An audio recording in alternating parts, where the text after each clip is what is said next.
batteries.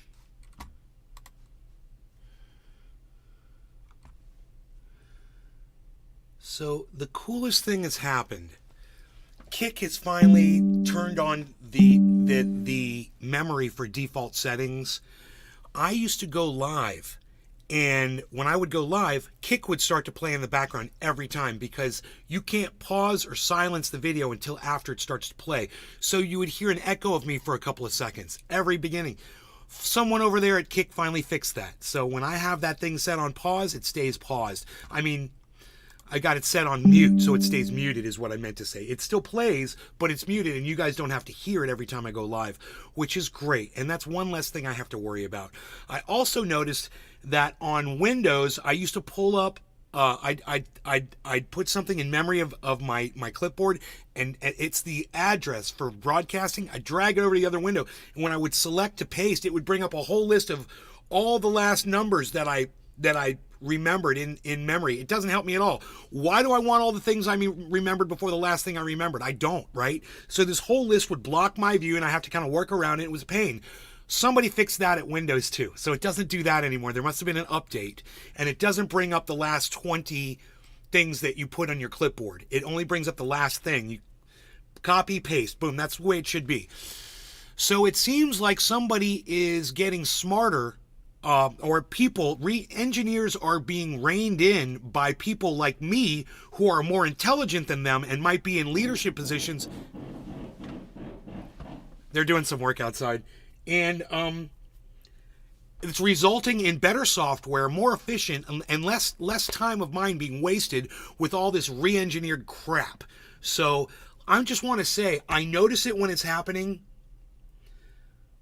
I just want to say I noticed that it's going. Oh look, dude, I used Trump's real name, and I didn't get a. Whoa, what's going on with all my other channels? 6 out of 13. Let me refresh this. 6 out of 13 channels, it says.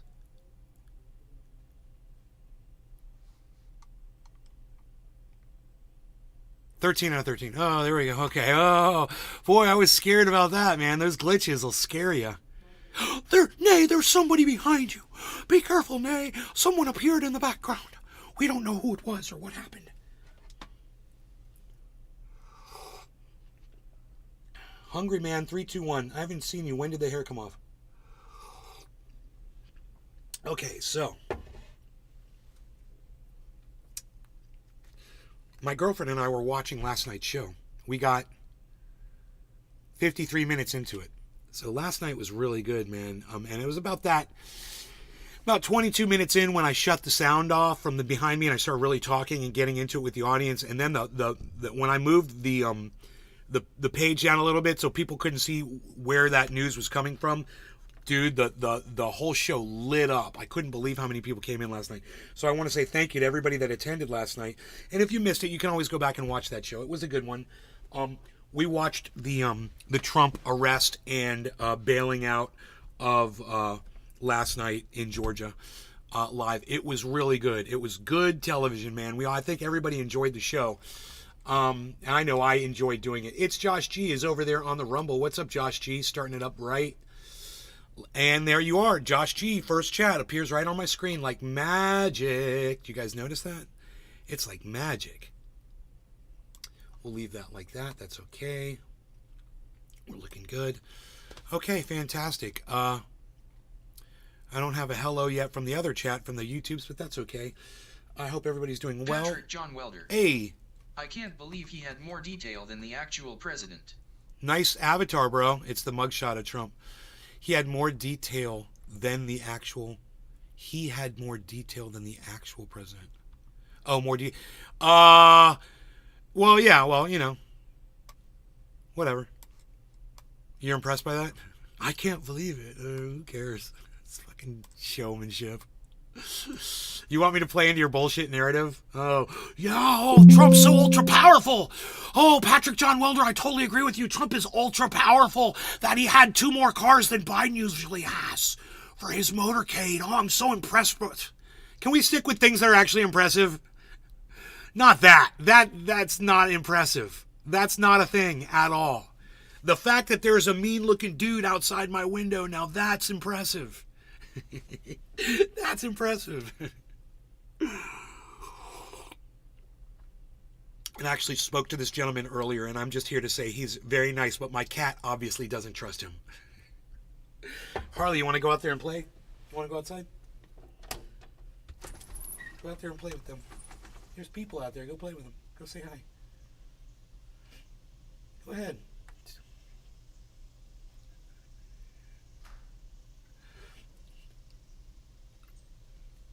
I mean, you want to, Patrick, if you want to talk up Donald Trump, why don't you talk about how great he looked in his mugshot? Why don't you talk about how horrible CNN looked trying to throw him under the bus, and all they could throw out was bullshit opinion that didn't hit at all? Why don't you talk about the fact that he spent less than an hour there? Why don't you talk about the fact that CNN and Fox News silenced his speech when he came out of jail and gave a 1-minute speech? Why don't you talk about that? You want to talk about how many cars were in his motorcade? Come on, dude. I hope I'm making you think. You know? I want you guys to start focusing on the facts of a situation and what actually helps. You know, I want you guys to be able to look at stuff and figure out what's important here. What's the things I have to pay the most attention to? How many cars were in the motorcade ain't it at all, and it's not impressive. Who cares? Patrick John Welder. I noticed all that. I was watching with you. I had a traffic ticket and spent 4 hours in jail. It was a joke.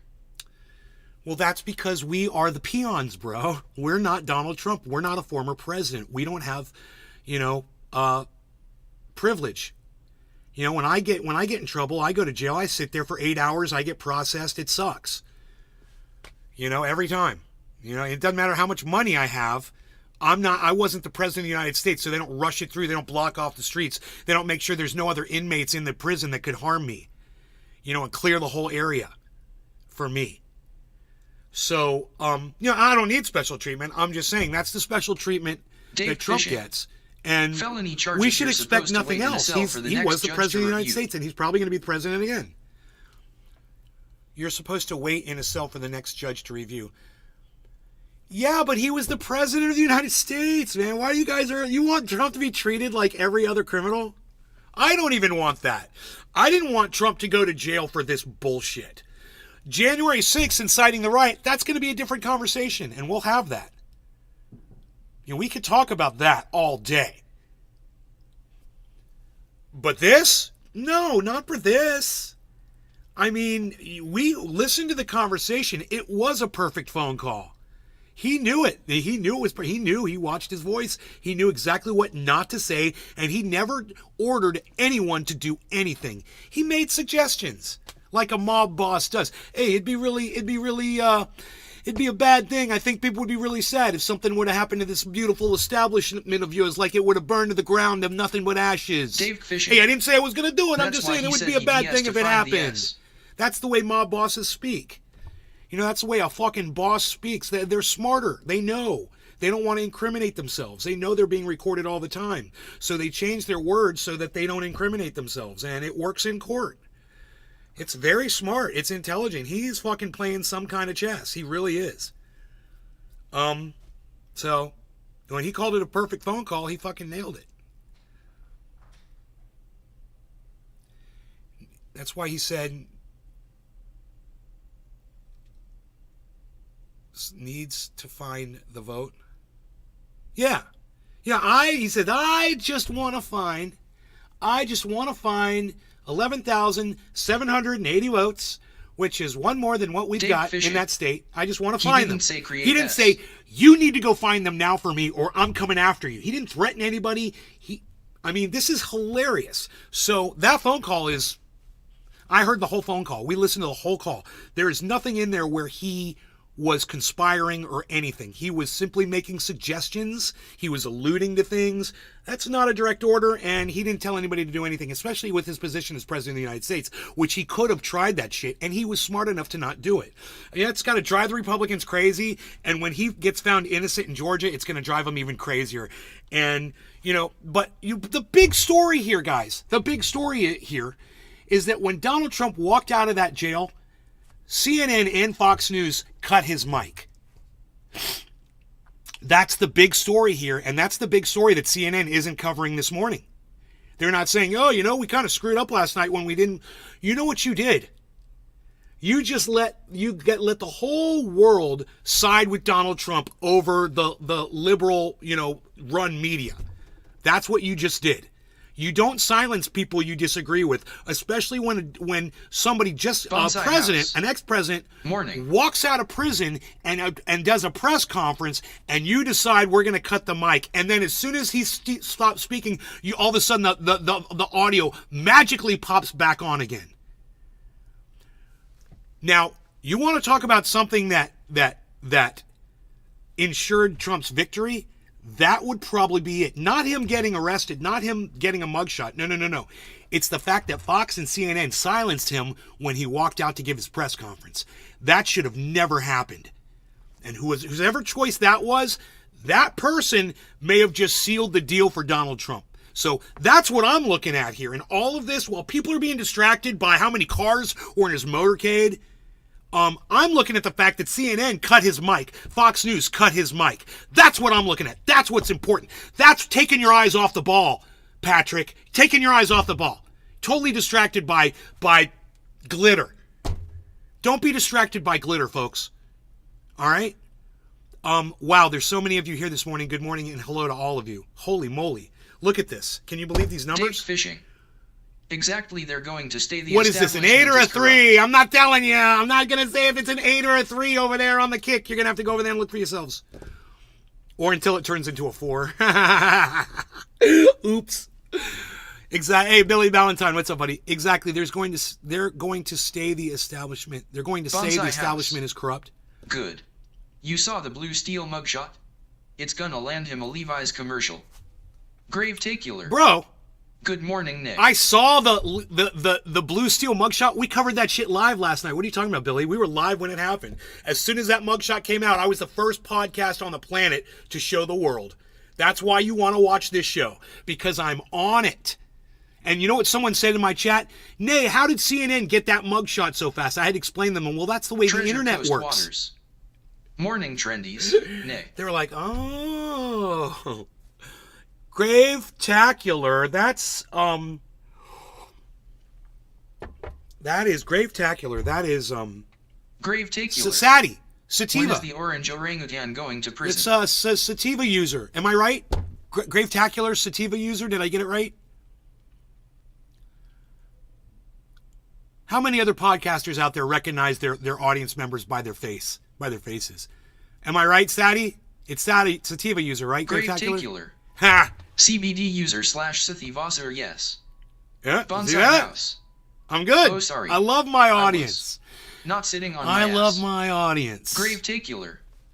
That's me, LOL. That's right, because I interact with every single one of you, and that's why I know you guys when you come in with different names.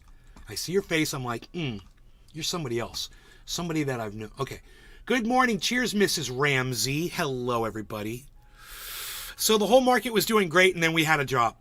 So the whole market just dropped, and Harmony went down to, remember, was it a penny? It's Treasure at $9.92. You're very good, you. You're very good, you. Grave-tacular. So. I don't have that beautiful mustache anymore, LOL. Do you know what my girlfriend said to me this morning? Billy Von Thornton. Hello. She said, I really want to try that stuff. This stuff right here. She's like, I can't wait to try that stuff today. And you shall, my darling, and you shall.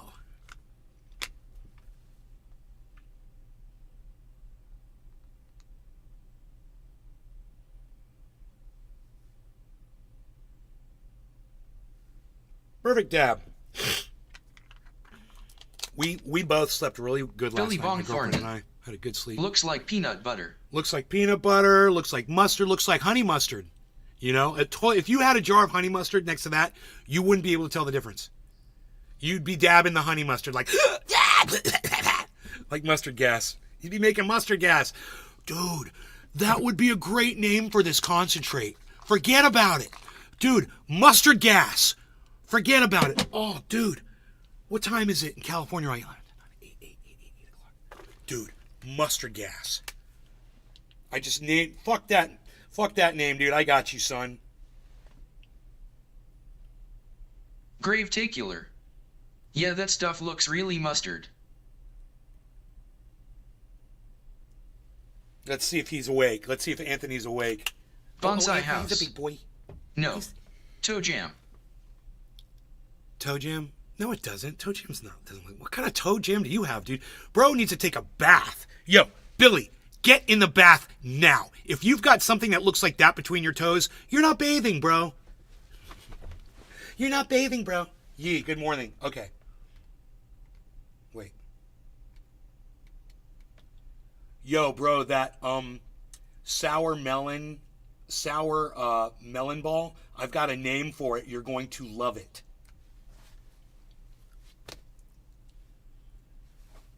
Let's see if he writes me back.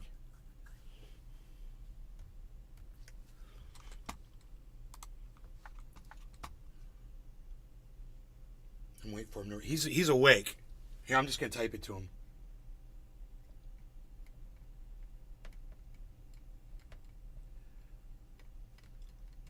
Bonsai house. Trump spit. Dude, he's going to Trump spit. Billy Bong No, Thornton. mustard gas, bro. Loofah in a bar of soap bonsai. This is he said, ha ha ha ha ha. He liked it. Mustard gas, dude. It's a good name for a strain, Bonsai bro. house. And I think I Throw nailed Munda. it because this will knock you out like mustard gas. Time to make. Oh, he loves it. He's gonna time to make stickers. Yee. Yee. He's a gas mask on it. Ha ha! Yeah, he's gonna put a gas mask. Make a sticker. It's gonna say mustard gas. He loves LOL. it. Dude, I'm a labeler. What can I do? I put the labels on and people like them. I make the labels that the people dig. I make the labels of stuff like mustard gas. Nothing rhymes with. I don't know what to say. I don't know what rhymes that. I don't know. I don't know what to say. He likes it, bro. I'm so glad.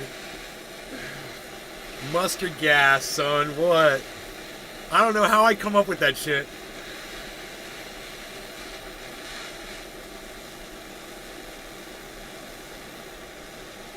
Everybody's gonna want Everybody's gonna want that mustard gas. Everybody's gonna want that mustard gas. Watch, dude. It's gonna be the biggest thing. Gravetacular.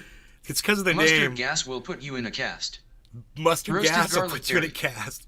Bitcoin looking like it's going to 20 after Jackson Hole. I know, roasted garlic berry. I don't like to talk about the crashing crypto market, but we hit a step, so we're okay.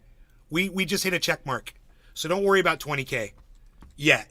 I wouldn't be worried about 20K yet. Look, we just hit a check mark. See that? So that's a bounce back. We like a bounce back.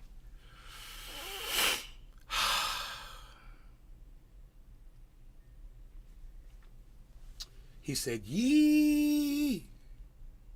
Oh, dude, he already sent me a picture of a mustard gas. Roasted garlic berry. Don't be scared, this is Angel He opportunity. always sent me a guy in a mustard gas suit. Oh, sent me a picture of a guy in a mustard. He loves it, bro. He got right on it. I love that. All right, no law regarding cannabis. Cheers to all of you. That's Roasted Garlic Berry, Gravetacular, Billy Ballantyne. It's Josh G, Mrs. Ramsey, and anybody that might Dave Fishing over there on the kick. Cheers, everybody.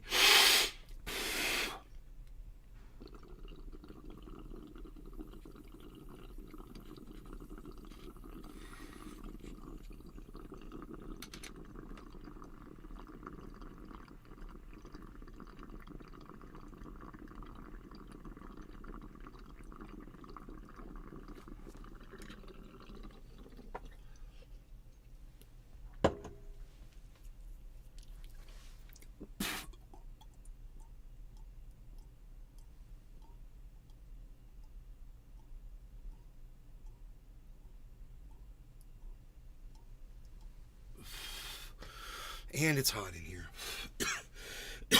So hot. Oh my god.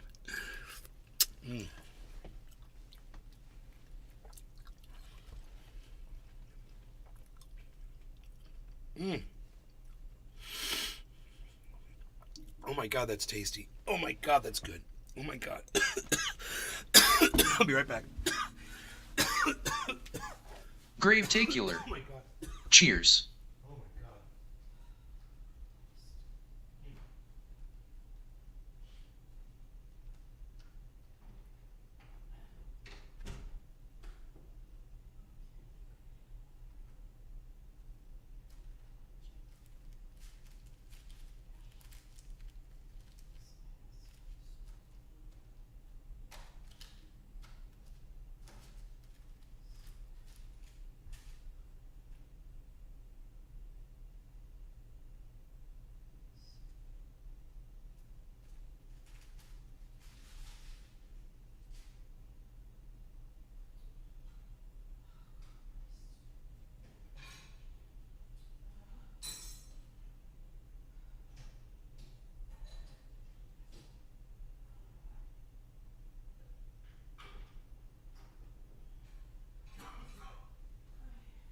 Mr. Blue 313 Setstfin.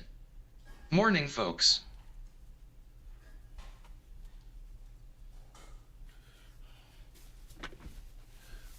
Oh.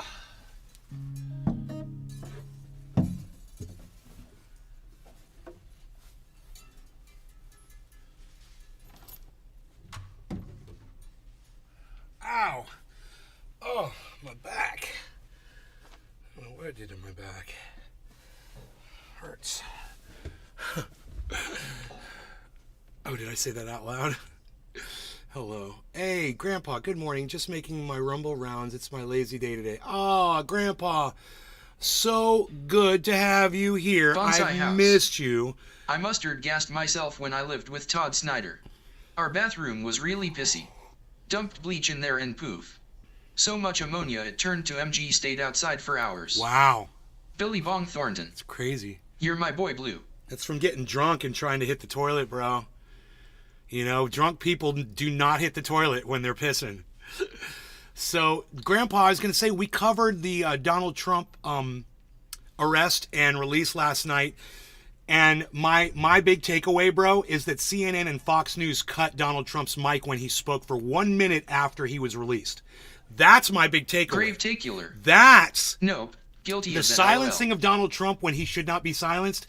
Those are the things that we should expose, and those are the things that disgust me, and those are the kinds of things that you can use and you can put in your tool belt, bro, because nobody likes it when political parties silence their opponents.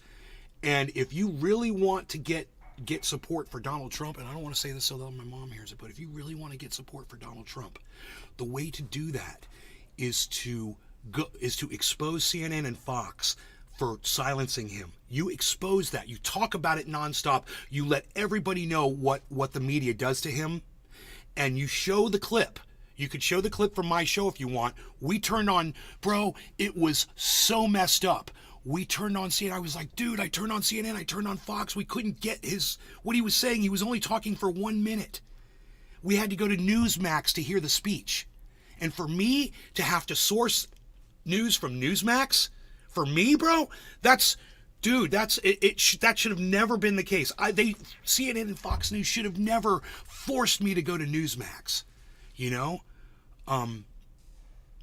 People are seeing the truth. That's the plan. Well, our job is to expose it as much as possible, to talk about it, to post about it, to get that footage out there so everyone can see that CNN silenced him. Everyone can see that Fox News silenced him. Dude, that's huge. And if you want to get support for somebody, I think the best way to do it is to show them that the establishment is behind the silencing and the muzzling of their words.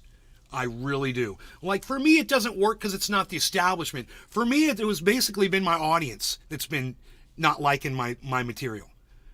You know? It has been. So it doesn't work in my specific case. But for someone like Lee Camp, someone like Ron Placone, someone like Graham Elwood, someone like Donald Trump, someone whose audiences want to hear their words and love them, you know, there's no excuse for that. The only excuse is that is an Orwellian, a 1984 style form of censoring, and there's nothing that should help more than that. I mean, there's, you know, that is the point, and I think everyone needs to recognize that point and walk away with that today. Is that CNN and Fox News silenced Donald Trump for 1 minute, where he just wanted to say, you know, he felt like he had been. Mr. Blue 313. I'd like to play that again for you guys. 710 and salute. I'd like to play what he said for 1 minute. It wasn't like, I don't understand. It was like, why are they so scared of him? Why is CNN and Fox News? What are they going to go promote fucking Ron DeSantis? What are they doing over there at Fox? I don't even know. We know where CNN's at. Bonsai house. Whatever he does, he better not accept a plane ticket to Putin's house. Bro, him and Putin are gonna be partying. But you know this, Billy. Now think about what you just said. That's his buddy, man. They're friends. Right? He's gonna end the war on day one, and I believe it, bro. I believe that. I really believe that him and Putin are gonna end that shit. Dave Fishing. Trump, Putin are allies.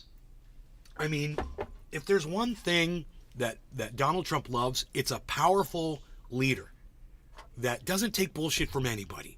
Putin is a powerful leader that doesn't take bullshit from anybody. And if you cross him, he fucking shoots your plane down, or he poisons you, Dave Fishing. or he brushes your fucking teeth. Putin invaded month after Biden took office. Bonsai House. If Putin was my brother, I'd still take my own plane. Ellen Remy. They didn't just silence Donald Trump. They didn't just silence Donald Trump. Ellen Ramey. What else, Ellen? What do you got? Who else? Who else did they silence? Talk to us. Let's hear what you got to say.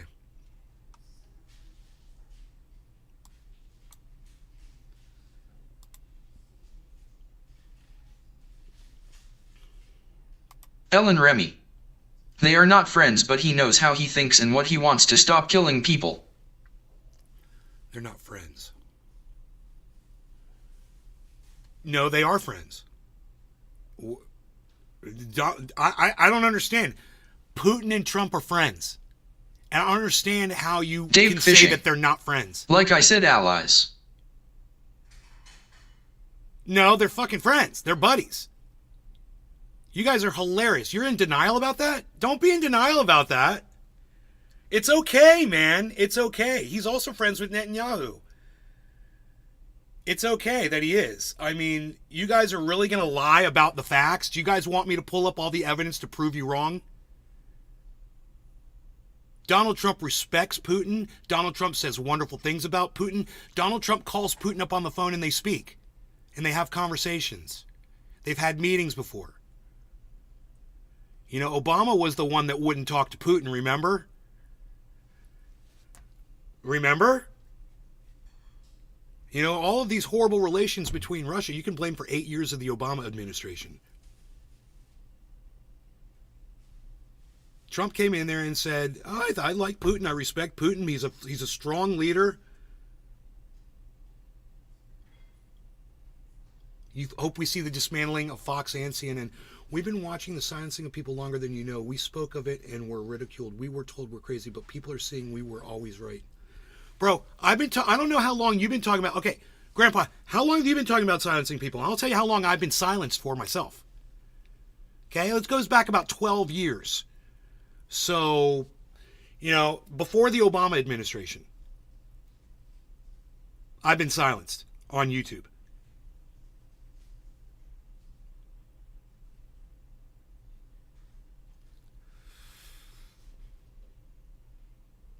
You know, I've been talking about it.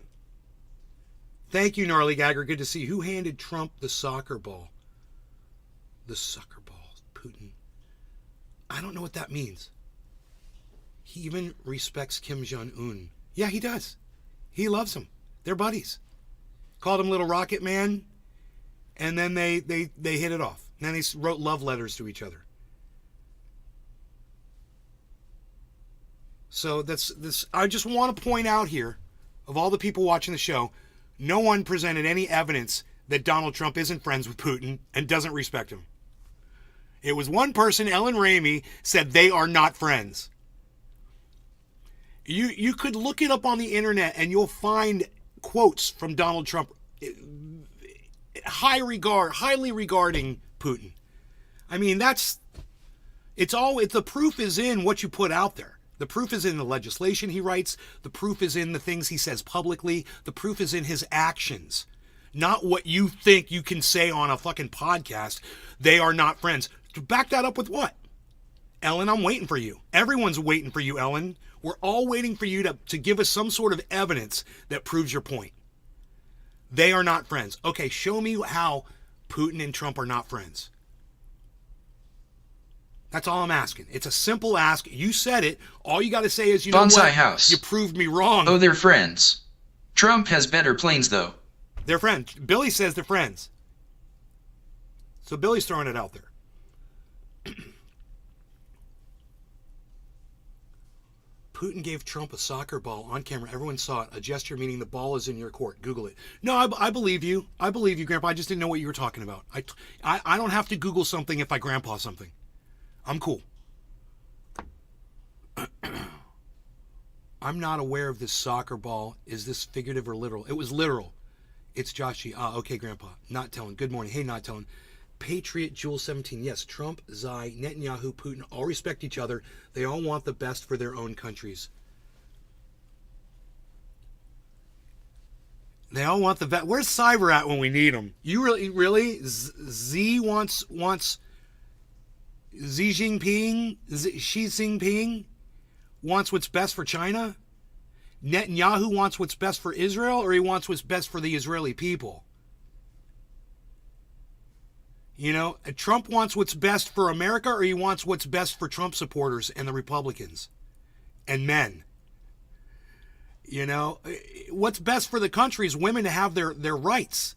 You know, a woman has to get an abortion, have autonomy over her own body. Wouldn't that be best for the country? Patriot Jewel 17, for a woman to have the say over what goes on over her own body? I don't think Trump cares about that. That's why the Supreme Court sits exactly the way it sits today, so they could overturn Roe v. Wade. You guys might be in denial about women's rights, but I'm not. You know, this is one of my big problems with Donald Trump, and we're going to talk about it. We're going to go round and round and round about it. But one thing is, you're not going to catch me in denial over facts. So, you know, they all want the best for their own countries is bullshit. Okay, I've just, you know, who else? Putin wants what's best for Russia. Really, you think him moving into Ukraine is working out with all of the sanctions that America and other countries and the grain deals and the death and everything? You think that's what was best for Russia? You're not even thinking clearly when you make a comment like that. So please correct yourselves. Ellen, you can apologize for being wrong about Putin and Trump. They're obviously Ellen Remy, gave him a soccer ball. They're buddies. We can use whatever words we want. Friends, allies, co-workers. As leaders of diff countries, are you friends with your co-workers? Fuck yeah, I'm friends with my co-workers. But no, you said they're not friends. And Putin gave Trump a soccer ball and said the ball is in your court.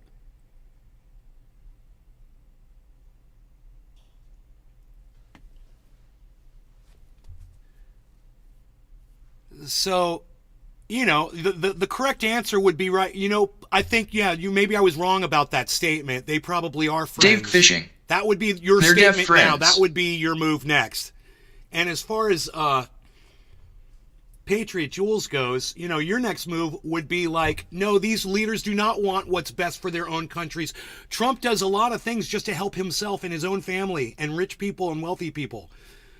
He doesn't do a lot for poor people, hungry people, people who have disabilities. He doesn't do a lot for everybody. So you're in denial about a lot of shit. Meals on Wheels was a great program. Trump didn't like that. He didn't like feeding people that couldn't feed themselves. He just wanted them to die Remy. out in the street. Diff words lead to diff opinions, creating disagreements. Lead to creating disagreements, different words. No. It's not about words. We all agree on the definitions of words. Friends is friends. You know, you said they were friends. You said they weren't friends. I say that Trump and Putin are friends. And everybody in the chat seems to agree with me. In fact, they all gave me some kind of support behind the statement that I made, which I didn't have any. I'm just doing this all the time. But I'm pretty good at this. I've just heard Trump say wonderful things about Putin. I can't believe, what, do you ignore Donald Trump? You don't listen to what he says? You're calling Trump a liar? So you have heard what he said, but now you're calling what he says a liar? All the respect and love he's thrown out there for Putin?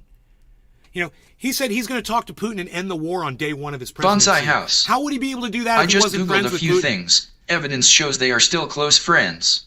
Trump won't answer that question right now, but neither would you. But neither would you. Yeah, well, he doesn't have to answer the question right now. He's spoke volumes of it for the last, 8 years about Putin. He's said wonderful things about Vladimir Putin. I'm surprised Putin wasn't at his wedding with Hillary Clinton.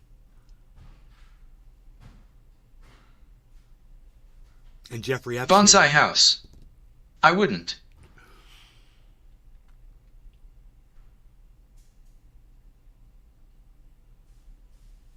Was Jeffrey Epstein at Donald Trump's wedding? I don't think so. They weren't buddies, were they? I don't know. Yeah, they were buddies. Trump and Epstein were hanging out. Isn't that right? I think I've seen pictures of them. Yeah, I saw pictures of them hanging out at a party a long time ago. Long time ago. God, Epstein was a fucking piece of shit. Joel Froggy. Not notified. Oh, Joel, I'm sorry you're not notified. You know what, Joel? You know, it's your own fault because you refused to follow me across all the channels, bro. So, you know, if you followed me on Rumble, Joel. If you followed me on Kick, Joel. If you followed me on all the Facebook channels, Joel. If you followed me on Twitch, if you followed me on Twitter, if you followed me on Odyssey, if you just went one day and you just took a few minutes and you did that and turned on your notifications, you'd get notified. Like everyone else does, Joel. Because they're following me across multiple channels. Because they know not always the one channel that you're following will the notification hit you. That's why I tell you, we go through this all the time, Joel. It's like talking to a freaking brick wall. There must be a brick wall in between the connection of America and Australia. And you're just not hearing me every time I tell you this. Billy Bong Thornton. Come on, Joel. Yeah, come on, Joel. How about a response to what I just told you? Come on, Joel. Give me a response, buddy. What do you got?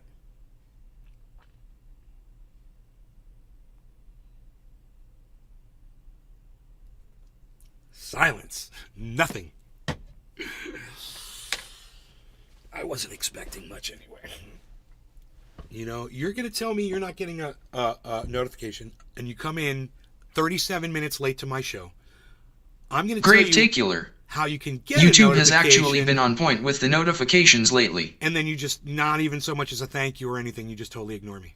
Yeah, this is why I can't get that far with this audience sometimes, man. It's just a lack of communication going on here, you know, and you got to snort only half a line of all Seymour Cannabis. Superman vitality. To Good get your morning, brain sharpened up in the NLRC morning Trendy like I as do. Dabberts at Nays Garden. And you're going to Cheers, have to wait at least Trendies. 4 excruciating seconds before you hit that second half of a line of ultra potent Superman Ellen Remy. vitality because it's ultra potent. I do not know Trump personally. Who he considers as a friend is his choice and his opinion, not our choice to make. Then why did you say they're not friends, Ellen? You lied to us then. First you tell us you think you know what's going on inside Trump's brain, and then you make a statement saying you do not know Trump personally, who he considers as a friend. Right. But all of us do because we listen to what Trump says. And he said a lot of gracious comments. He's made a lot of gracious comments regarding Grave-tacular.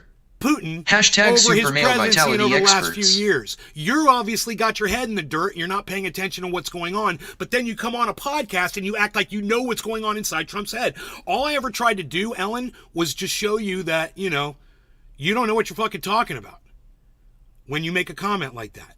I know people don't like to be told that, but I tried to do it in the nicest way possible, and now you've doubled and you've tripled down. It's just so funny. Or you're backtracking. You know, first you double down, then you backtrack, which is par for the course from someone like you. You're obviously not listening to Donald Trump. You Ellen support Remy. him and love him, but you don't You want to win, listen Nick. to him. I love you even with diff views. You did show me. Lots of love. I showed you? I showed you. I didn't show you. It was my audience from Rumble showed you. And Billy Ballantyne, he showed you. It wasn't me. I'm just, like I said, I'm just doing this. But you should trust me a little bit more, and I'm glad that you are now. You should trust me. You should. You know, when I'm wrong and when someone comes in here and goes, hey, Trump just said this about Putin, I'll totally say, hey, man, I thought they were friends. Billy Bong Thornton. You know, I'll be the first Come person on, to Ellen. out myself. That's why you should trust this show and what I tell you. Billy Bong Thornton. LOL. But I'll common sense my way to an answer before Ellen even Remy. Google can give you a response. I also follow you on Rimble. I do trust you. Thank you, Ellen. Okay, good. Good. Just so we all should be on the same page with these facts. We're going to get so much further. You know, when we can all just agree on simple shit that doesn't have any, you know, nothing that I say on here should have anything to do with how you vote or who you support. It should all be fun, and we process shit, we figure things out, and you, as we do this, you grow and you Seymour learn more Cannabis. facts, and it gives you more tools Nathan in your needs some tool belt. ultra potent male virility pills to keep up with the show. Thank you, Randy. Here, let's see, Cyber's not here, so I feel like I'm off. I got my rhythm off here, my smoking rhythm. Nobody's holding me, and Bob Blue Jaws isn't here holding me to account.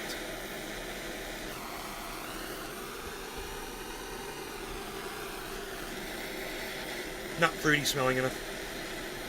We're going in. But this time I'm going to go in a little hot, I think. I think I'm going to do like a 30-second wait. Grave-tacular. Loading a bowl of jealousy. Jealousy. I've got mustard gas. Ellen Remy. I always trust Trump, but I am a farmer, so my head is literally in the dirt a lot. Okay, you shouldn't Grave always Tacular. trust. You shouldn't always Sativa trust / hybrid. anybody. And Donald Trump has lied so many Dave times. Fishing. How can you always Jealousy trust him? equals ZZZ. How many lies has Donald Trump told that you've heard? You trust someone that lies constantly?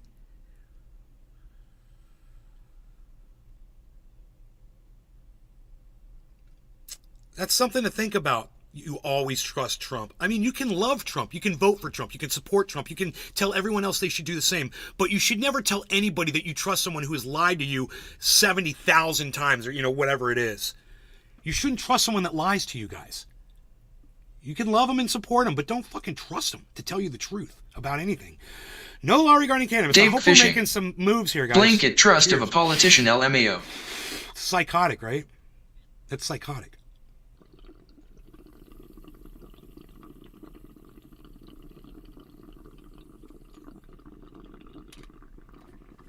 Grave Tacular. Cheers.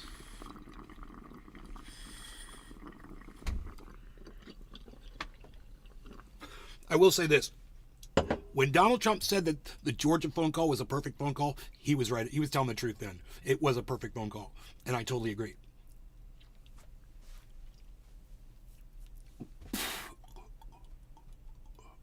Trump nailed it.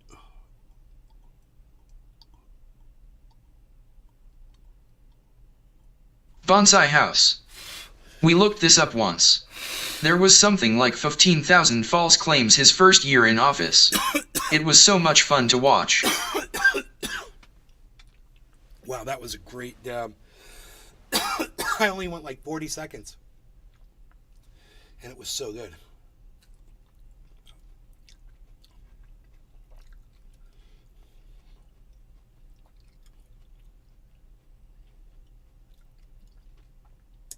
No, you guys want to see the Tucker Carlson Donald Trump interview? We can watch that because I haven't seen any of it.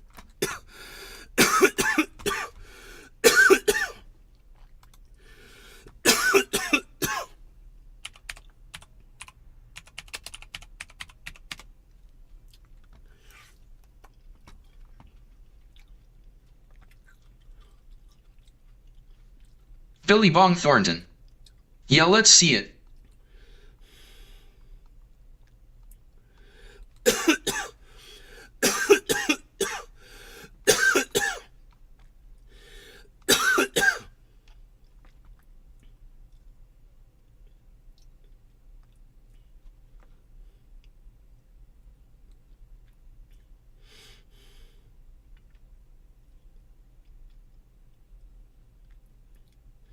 Seymour Cannabis. Let's do this.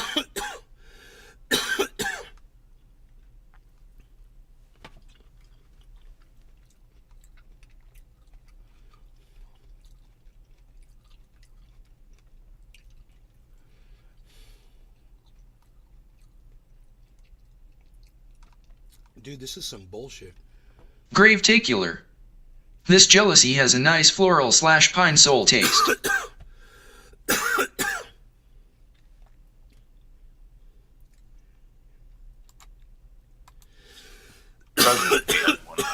All right, welcome everybody. We are just minutes away from the drop of the Tucker Carlson video and the start of the Fox Republican debate, the first of the cycle. Oh boy, this is going to be really entertaining.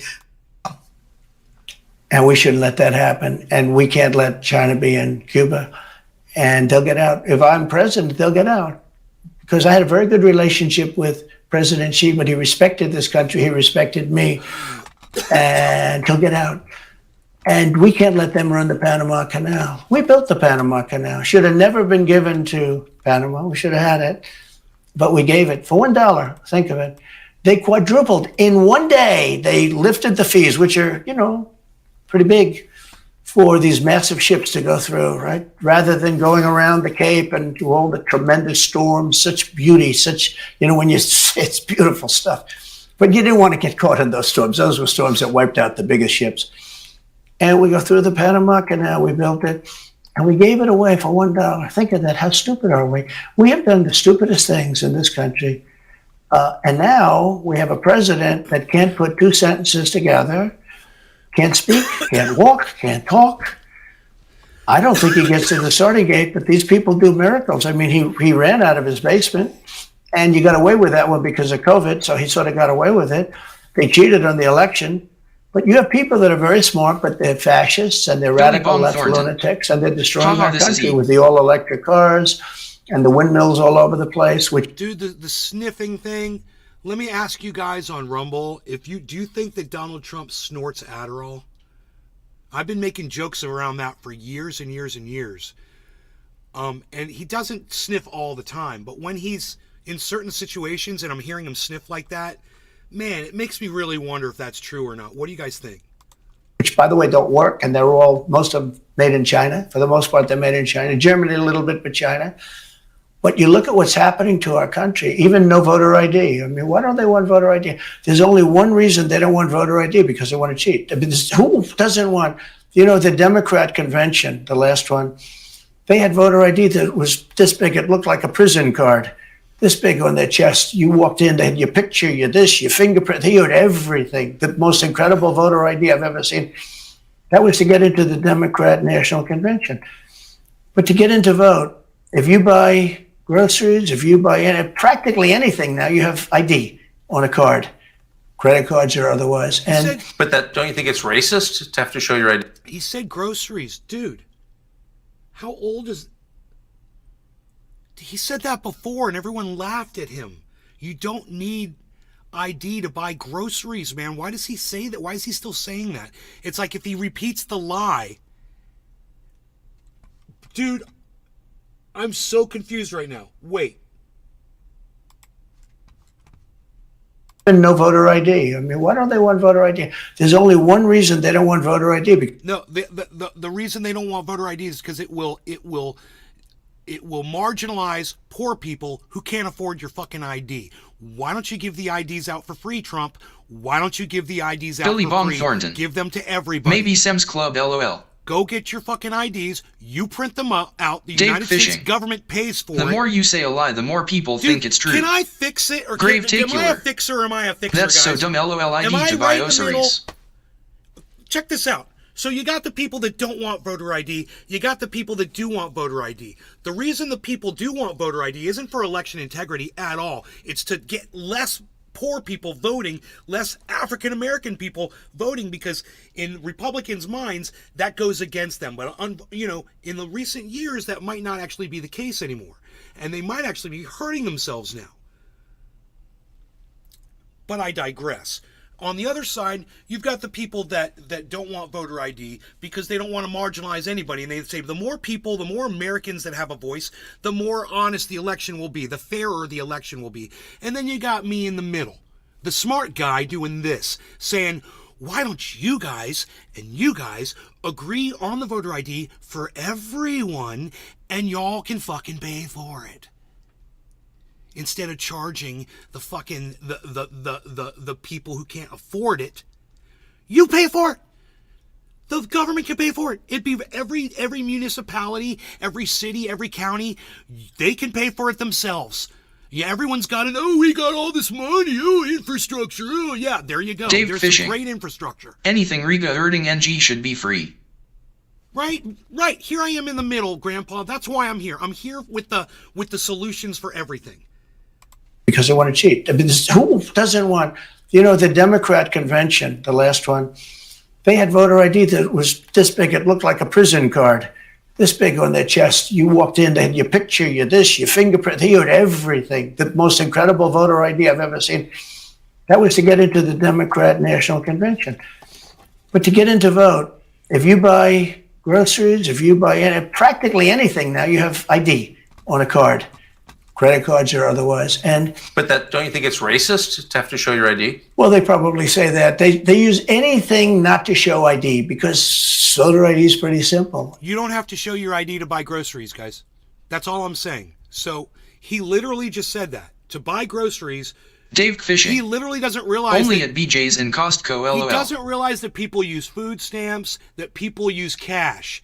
He's so privileged that he doesn't, it's like it doesn't occur to him that there's people in the grocery store. He doesn't even go into the grocery store probably himself. So Cannabis he doesn't heals. realize that it's With the food so card. funny. It's almost Cannabis like heals. And this is what I don't understand. Why doesn't Tucker say, well, excuse me, President Trump, you've said this before and you've said it just now on this broadcast, and that's incorrect for you to say that you need to produce an ID to buy groceries in this country. That's literally nowhere in the country is that true. You don't have to provide ID to buy food anywhere. You might be confusing that with purchasing alcohol. But if you feel that only people that purchase alcohol should be able to vote of that age, and you're referring to buying alcohol because that's the only thing that you can think of to buy as grocery. I don't know, man. I don't know why Tucker doesn't stop and go, wait, let me fact check you on that because you're saying something and it's incorrect. You're saying you need to buy groceries, you need an ID to buy groceries. President Trump, that's simply not true.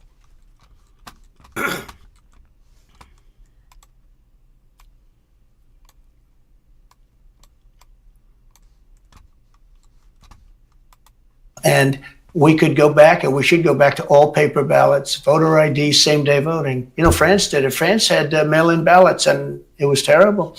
Anytime you have mail-in ballots, you're going to have massive cheating on your elections. Anytime, and not just the presidential election. Anytime you have... Is that the whole point of them? Yeah. you can Oh, cheat? yeah, sure. It's the whole point. That's their whole point. They want to cheat. Yeah. They have to cheat because their policies are so bad that if they didn't cheat, they couldn't get elected. Who wants open borders? Who wants high taxes? Who wants high interest rates? Who wants to not be able to use a gas stove? 37. Or have to drive an electric car, which, you have a 4-hour drive, but the car only goes an hour and a half. So you have to charge it. The happiest moment for somebody in an electric car is the first 10 minutes. In other words, you get it charged, and now for 10 minutes. The unhappiest part is the next hour because you're petrified that you're not going to be found another charger. People, I'm saying I'm not knocking electric cars, they're fine. They're fine. But if people want to buy a gasoline car or a hybrids are pretty good actually, but they should be allowed to buy. They don't want to do any of this. So right now, California's in a big brownout because their grid is a disaster. The grid all over the country is sort of a disaster, but the grid... Can I just say something and then see what people comment on this? I personally think Donald Trump is not actually pulling a very relatable argument here. Bagging on EVs worked 5 years ago. Bagging on EVs today, not a good idea. The EVs are awesome. Now, don't get me wrong. Wow. You still have to burn fossil fuels to charge them. I get that. But the EVs are good today. They're very good. So I don't know that I find this as relatable of an argument. Is wind unfunctional at times? Of course, the wind's not always blowing and you need battery storage to store the power for off-peak times. But these arguments are, let me say, a little weak. I want to see some more vision from Trump. Where's the vision for the future, Trump? That's just my take. In California. And yet they want to have it a very short period of time. Millions and millions of cars going off that grid, essentially. Bonsai It house. doesn't work. So plug your car All into a grid professional that's chefs You I should know be able prefer to buy gas an electric stoves. car. Electric gas cars and could be fine fine if dining you drive short establishments, too. distances and you want to have, Another whatever, poor and you have argument. plug-ins everywhere you Dave go. Fishing. They could be fine. Right, he tells you what's wrong. But you got to have not what he gasoline can do cars. right. You got to have everything. Let people buy everything. Now there's the new thing is your heating systems in the house. They don't want you to have a modern day heating system. They want you to use a heating system that will cost you at least $10,000 to buy and won't work very well. None of the stuff works as well. One of the things I did with EPA is you have states, many states, most of the states have so much water. It comes out of heaven, right? The water pours down and you have it. It's there. It's got to go wherever it goes, into the oceans, whatever. God, he sounds like me. It's not like a big problem. Now, in some states, they have a problem. You have some desert areas and all, and for that, it's okay. But they have sinks where no water comes out. You turn it on, no water comes out. No water comes out of the shower. No water is allowed to go into the washing machine for your dishes or for your clothing or what. And I avoided all of that. Wait, they have sinks where no water comes Sure, out? you have restrictors. When I say no water, very little water. You want to wash your hands, right? Yeah. And you've seen this, and you turn on the sink, and it's very little. Or you want to wash your beautiful hair, right? And You're standing under a shower. Then Great, the suds thank you. never go. The water comes lot out of very electric slowly. I'm sure cars are you've seen made this. with It usually takes petrochemicals. place in new hotels and new homes. Yeah, you take a drill and take the. They have Limiter out. well, you can, but now they make it so you can't do that so easily. They have a restrictor. It's called a restrictor, and it restricts the water from coming out. So I ended all of that, and you have to see these. They let the water come out. You know what people do? They wash their hands like 5 times longer, or in the washing machine they'll press for their, let's say the dishwasher. They'll press it. Then they'll press it about 7 or 8 times. Yeah. They'll end up using more water, and it still won't be very good. I met with the head of Whirlpool. They were practically going out of business during my administration, and they said to me, from Ohio, incredible, great state. I love Ohio. And they were That's your really doing echo. badly because people were dumping washing Had to machines call all over, her. mostly from South Korea, but also from China.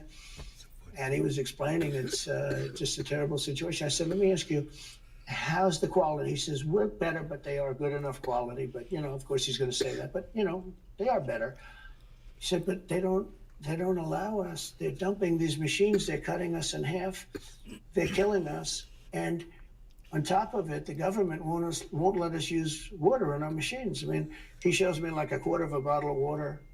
That's supposed to be washing clothing. And I freed it all up, and I put tariffs on these countries that were selling and the machines coming into the country. And that company went from all the washing machine companies that make washing machines. So, Gnarly Gagger says you need an ID to do anything: fishing, hunting, driving. Why not for voting? Because not everybody drives, hunts, and fishes. Gnarly Gagger. Exactly. How's that for an answer, bro? Right. They make dryers, they make all of the different machines that do this kind of work, including dishwashers. And they went from a disaster area to being just thriving. But they can I ask they why- love me in that part of Ohio. Well, I bet they do, but why should EPA, no one at EPA was elected by anybody, Yeah. why do they have the power to decide how much water your washing machine uses? Shouldn't Congress in a democracy get to vote on that? Yeah, you could say that. They do things that are not very. So how do you, that's my question, how do you, if you get elected again, go back to Washington, how do you keep the agencies under control? How do you keep FBI and CIA specifically under control? The way you do it, like I fired Comey, that was a big deal. You know, a lot of people said, and I fired him very early. Somebody said, oh, I wish you would have fired him. There's a real question about firing him. Anyway, you understand, because, you know, when they have a 10-year term, there is a question. I fired Comey. That was a great thing. If I didn't fire Comey, maybe I would be talking to you, or I'd be talking to you about real estate or something else other than politics, right? That was a coup, in my opinion. That was a very sick deal. That was the insurance policy. You remember the insurance policy? Oh, she's going to win, darling. She's going to win. But just in case she doesn't, we have an insurance policy. The insurance policy was what they were doing. And we caught them with that. That was a very important tweet or whatever it was, text. It was a big deal. That was a big deal. The insurance policy. She's going to win 100 million to 1. That's not good odds. At least they gave me one, right? 100 million to 1. Just in case she doesn't win, we have an insurance policy. Everybody said, that's strange.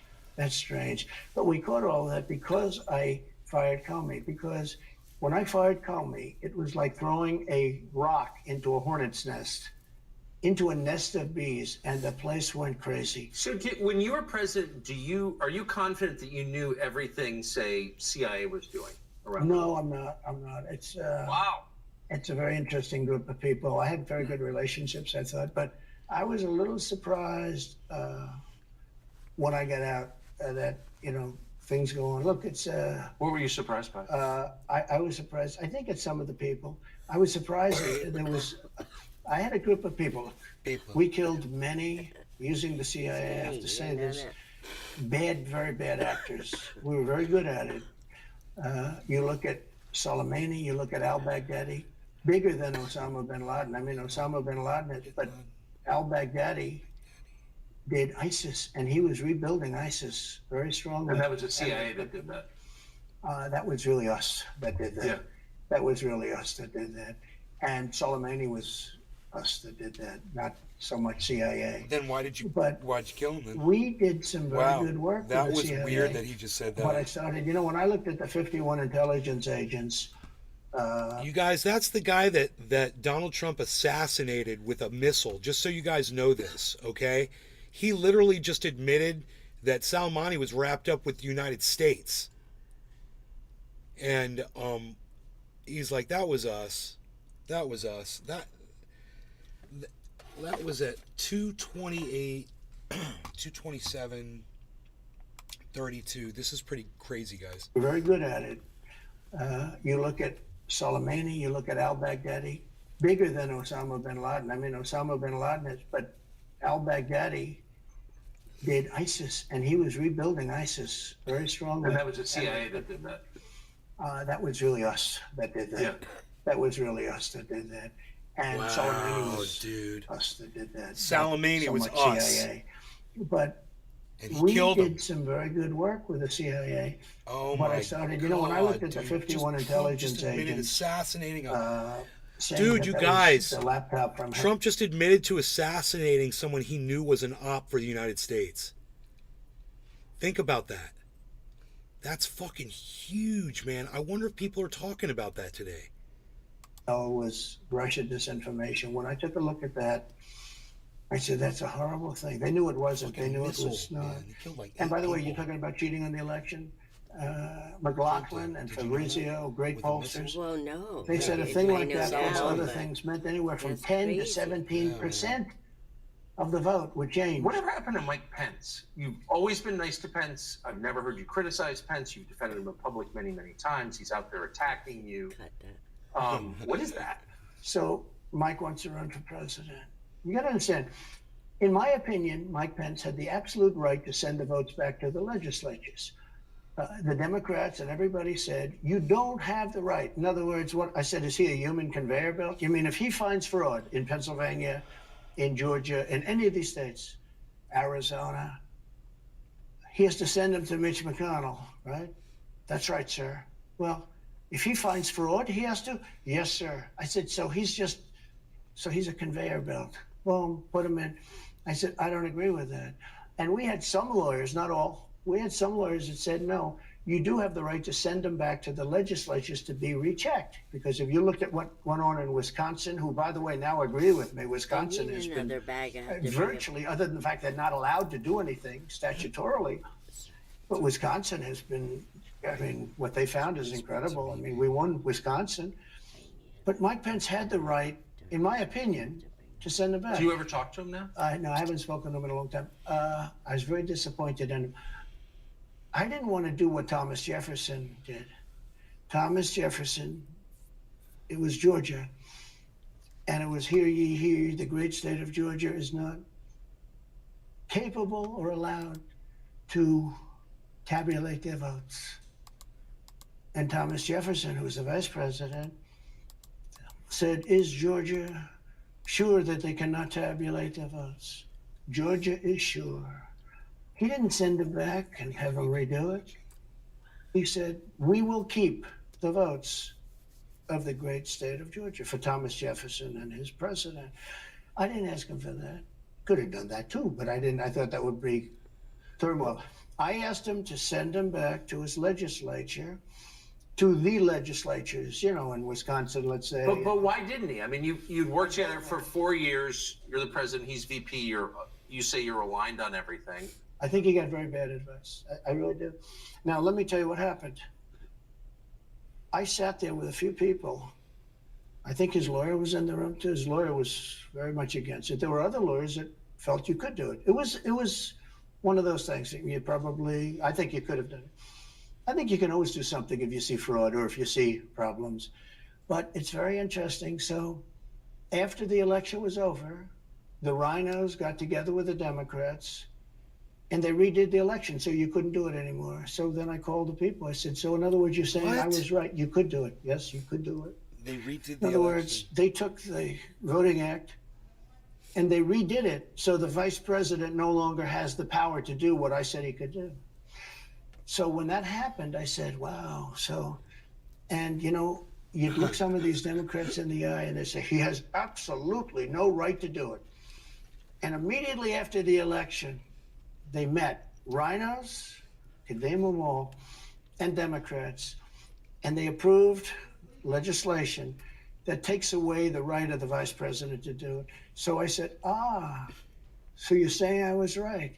The vice president did have the right to do it. And they said, yes, he did. So if you're saying they stole it from you last time, why wouldn't they do the same this time? Oh, well, they'll try. They're going to be trying, yeah. But, and not only me, you know. Look, DeSantis is out. I think he's gone. So he was at a level. People have figured him out. He's gone. But if somebody else got in, Hey, gnarly gagger, I got news for you. If you didn't break the law, you don't have to produce an ID to the police anywhere in the United States. Say that one more other time. than me, If you get They'll go stopped at by the him police and you didn't break just the as law, you viciously do as not they have to did produce me. an ID. these people. Well, that changes from state to they state, will go but after for them. most And a states. lot of people say they won't be able to hold up. I do get credit for holding up quite well. I must tell you. I think it's. Yeah. How do you do that? How do you get indicted, every week and stay I know, cheerful? it's. I think it's a lot easier because I'm so high in the polls, because it means the people get it. The people see it's a fraud. The people see it, like this horrible district attorney Grapes are my From favorite. just I a little snack while on 'em ago. every night. from essentially Atlanta. It's Fulton County. Bite into She said basically, I don't have any right to challenge an election. Well, what about Stacey Abrams? What about Hillary Clinton? What about all of these Democrats that are still challenging my election? The same people that are saying he's challenging an election challenged my election. And they did it with slates. They did it with all sorts of things. They were very bad about it. But basically, they're suing me and they're saying you don't have any right to challenge it. If you challenge an election, we're going to indict you and put you in jail. So what they're doing is they've weaponized, and don't kid yourself, the DOJ and Biden and the whole group, they're watching all of this stuff. They love the local stuff. The DA in Manhattan.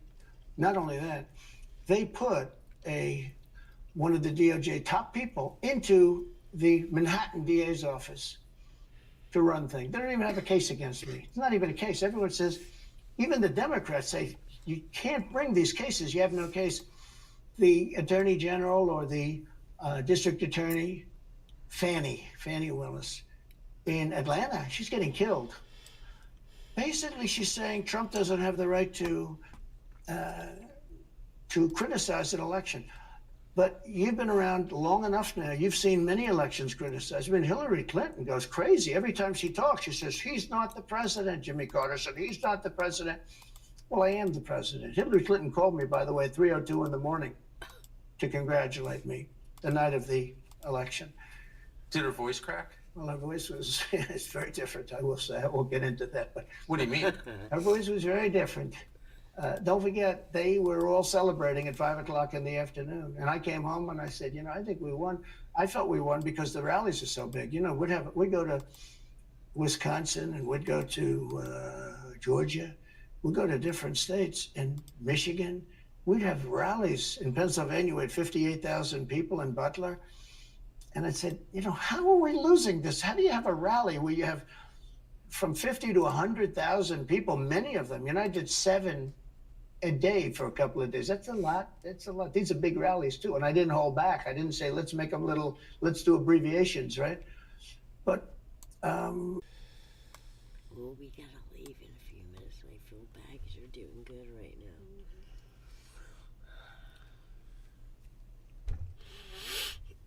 Look at Trump. Look at Trump.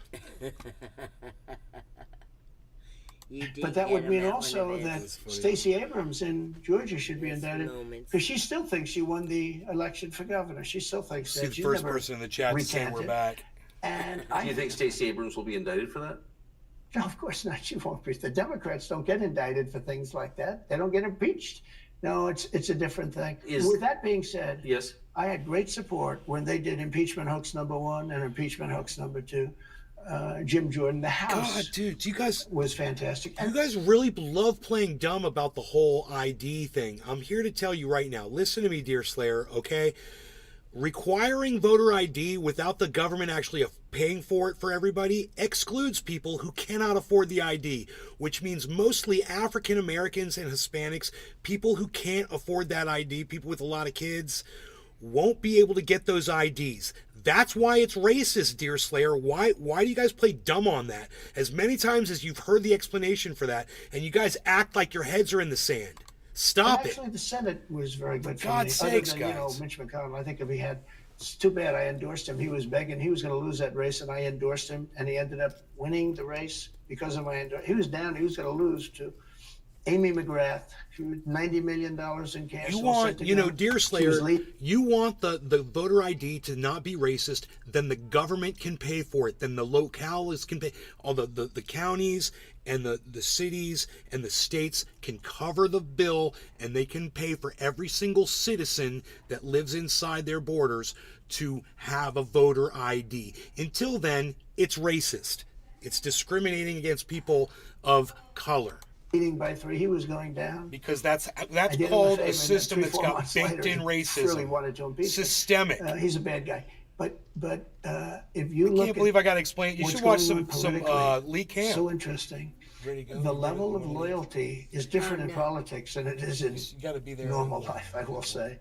With that being said, I've I had gotta great be loyalty there also. at 1, But but I have to set out. the House was fantastic. The Senate was very good. You know, they overrode Mitch McConnell. Mitch McConnell, in my Listen, you opinion, guys, I'm is sorry trying we to get lost the show senators before. to impeach me, especially for the second one. We do have to And on go. the first one, he acted very, very this slow. goes Should have gone for much faster. 37. But Mitch McConnell 47 wanted minutes. to, This is and what the I'm gonna senators do. wanted- Debate tonight in Milwaukee. Because I'm such a you know, a lot of people have been asking. I'm such me a great and guy. Many people said you shouldn't do it. I'm going to but leave you this see the on for polls you that guys. come I'm going to out, let you watch this, and I'll be leading by back in 50 about or a half 60 hour. points. So you enjoy this. And, you know, I'll some have of the them chat were on. 1 and 0. No, well, the and chat's going to be 2. off screen. You guys And want to I'm see the saying, chat? do I Everybody sit go to there Rumble, for an hour or 2 hours, whatever and we'll it's have going to be, and this over here. get harassed by people that shouldn't even be running for president. Or shouldn't no, be let's get doing that off of there. And a network that isn't particularly friendly to me, frankly. You know, they were backing Ron DeSanctimonious Senior like cannabis. crazy, and now they've given up on him. Thank and you, it's a You're lost welcome. cause. And it reminded me very much of 2016. You know, in 2016, I went through the same stuff and had to fight Billy them all the way, Bonforte. and then they became very friendly Cool. after I See you won, later. just about when I was winning. But Billy I just felt Bonforte. it would be Later. more appropriate not to do the debate. I don't think it's right to do it. Let me make sure I If have you're it leading by set 50, together. 60, I have one poll leading by 70 points, and I'm saying, why am I doing it? And I'm going to have 8 people, 10 people, whoever made the debate. I don't know how many it is, but I'm going to have all these people screaming at me, shouting questions Yeah. at me, Wasn't that the plan? all of which I love answering, I just love bring doing, my but it doesn't dirty make sense to stuff do them. home. So Do you I've taken have a any pass, white as you dirty probably stuff? 'Cause noticed. I need Well, to I do, like, a did little not lawn, gratefully you did. small little white It's interesting laundry, because and you I can spent even a do lot it of your over career in television. Yeah. You had a top show in television on NBC. But you don't feel the need now running for president to do television, obviously. Do you think television is declining? Well, according to a poll that I guess we just saw, it just came out where it's down like 30, 35%, but I think they were referring to cable. I think cable's down because right, it's lost Grandpa. credibility. Well, I'll be back, guys. MSNBC, or as they say, MSDNC, is so bad. It's so wrong what they write and what they do and what they say. It's, you know, it's fake news, as I said. I think I came up with that term. I hope I did because it's a good one. It's not tough enough anymore. It's corrupt news. You know, really what you do is called corrupt news, but somehow that doesn't play as nicely. But it is corrupt news. Senior So you have cannabis. Number counter is in the MSNBC wrong and you corner. have CNN, who's absolutely doing no ratings at all. I mean, they're dead. But they're doing none because they don't have credibility. They really don't have credibility. Fox is way down, as you know. And the good old days are long ago. I will say this: it could come back, but they just don't have a lot of credibility. Tucker, you know that perhaps better than anybody. I think it was a terrible move getting rid of you. You were number one on television, and all of a sudden we're doing this interview, but we'll get bigger ratings using this crazy forum that you're using than probably the debate or competition. When you say there are people on stage who shouldn't be running for president, who do you mean? Well, I don't want to really use names, but it Tucker. wouldn't matter too much. A guy like, I call him Ada Hutchinson. It's Asa, but I call him Ada. Why do you I call don't him even- Ada? I could tell you, but I don't want to get myself in a little trouble. But he's weak and pathetic, and he was, I never understood the guy, never knew him. He was the governor of Arkansas, not a very popular guy. I don't know how but that state is such a great state. The people are so incredible Yes. in that state, and they love me and I love them. How does this? Okay, I just got it. ADA is a reference to ADA compliance, like wheelchair compliant. Oh man. Guy get elected governor of Arkansas, but he's nasty always and has been. A guy like Chris Christie, the guy left with a 8%, think of it, 8% approval rating in New Jersey. Now he's running for president. And he runs solely on the basis, oh, let's get Trump. He's like a savage maniac. He's like a lunatic. And that's all he talks about. His poll numbers are very, very low. He's about 2%. What's he like? You know him well. No, I've been friendly with him over the years, but I couldn't give him a job because I just never trusted him very much. I was just never one of his people that really trusted him. I never gave him the job, and that's one of the reasons he feels so hurt and so betrayed. And I understand that. I really do. I understand it, but I never gave him. He wanted to be different things. He was looking at different elements of the administration, and I decided I didn't want to do it. And now I'm glad I did, because you see, but we had some great people. I had great people. We'll have even better people if we do this, because now I know Washington. Before I didn't know Washington. But guys like Bill Barr were terrible. I mean, they were, I would say, Bushies. I say that with respect to the Bush family, but they were Bushies, and it doesn't work out for us. It was clear, this is kind of far afield, but it was just. By the way, quick heads up, the Fox stuff is just doing this like preview reel right now. As soon as they get started, I'll flip over and we'll keep going back and forth. It's interesting. I read Barr's account of his time. He wrote a book about it, right? His autobiography, and in it he lies about Jeffrey Epstein's death. Clearly lies. Do you think Epstein killed himself sincerely? I don't know. I will say that he was a fixture in Palm Beach. Yeah. I don't know what Barr said about it either. I have no idea what he said. What did he say? He killed himself, probably? He said he killed himself and that they were going to do this investigation. They never did the investigation. It's never been public. Well, and they hid it. And, why are they doing that? He And clearly Barr knew. But why would Bill Barr be covering up the death of Jeffrey Epstein? Bill Barr didn't do an investigation on the election fraud either, okay? He said he did, and he pretended he did, but he didn't. McSwain, the U.S. attorney in Pennsylvania, Philadelphia, said Barr just wouldn't let him do it. It was crazy.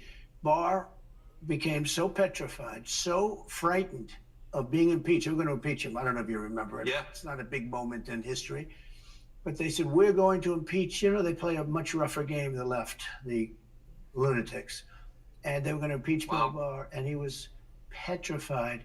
Now, how do you not get impeached? Don't do any of this stuff. But he didn't do the job there. I don't know what he did with Epstein, but possibly he did. Do you think it's possible that Epstein was killed? Oh, sure, it's possible. I mean, I don't really believe. I think he probably committed suicide. He had a life with, beautiful homes and beautiful everything, and he all of a sudden he's incarcerated and not doing very well. I would say that this is actually a very normal response from Trump, very human response here from Trump. This is actually impressive. We might be getting ready with questions here, so let's come back to Trump. And have chosen to be here on our debate stage tonight. Yep. They are here to lay out their vision for America, the battle as they battle for the GOP nomination. Good evening, everybody. I'm Martha McCallum. And I'm Brett Baer. This is the very same stage on which the Republican choice for president will accept the party's nomination next summer. The 8 contenders are positioned by the order they sit in the polls, with the highest polling candidates in the middle standing center stage. Florida Governor Ron DeSantis. Next, entrepreneur Vivek Ramaswamy. Former Vice President Mike Pence. Former South Carolina Governor Nikki Haley. Former New Jersey Governor Chris Christie. South Carolina Senator Tim Scott. Former Arkansas Governor Asa Hutchinson. And North Dakota Governor Doug Burgum. Some ground rules for tonight. We'll ask the questions, and then candidates get 1 minute to answer.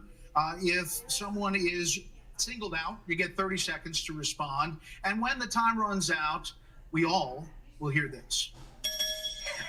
Very pleasant. So tonight, these candidates have a big opportunity to break out of the pack and to explain why they are best prepared to be the Republican choice for president. At a time when the likely Democrat nominee, President Joe Biden, is working to convince the country that with Bidenomics, things are looking up. They call my plan Bidenomics. I'm not sure they meant it in a totally complimentary way at the time. But guess what? It's working. But is it? More than 65% of Americans say the country is headed in the wrong direction. And here's the reality for some voters we talked to here in Wisconsin this week.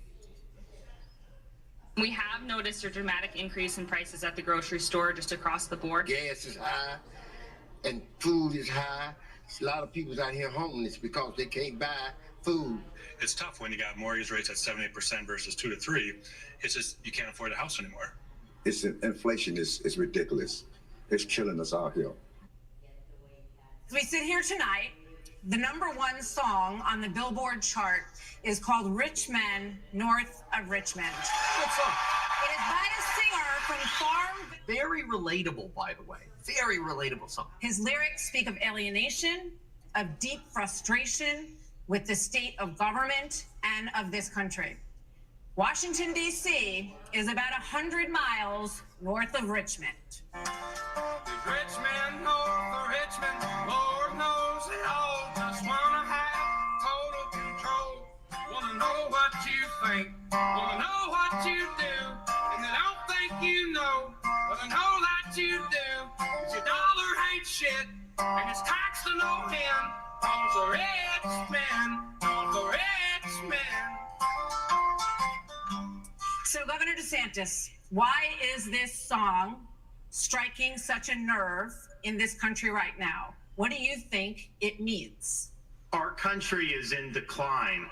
This decline is not inevitable, it's a choice. We need to send Joe Biden back to his basement and reverse American decline.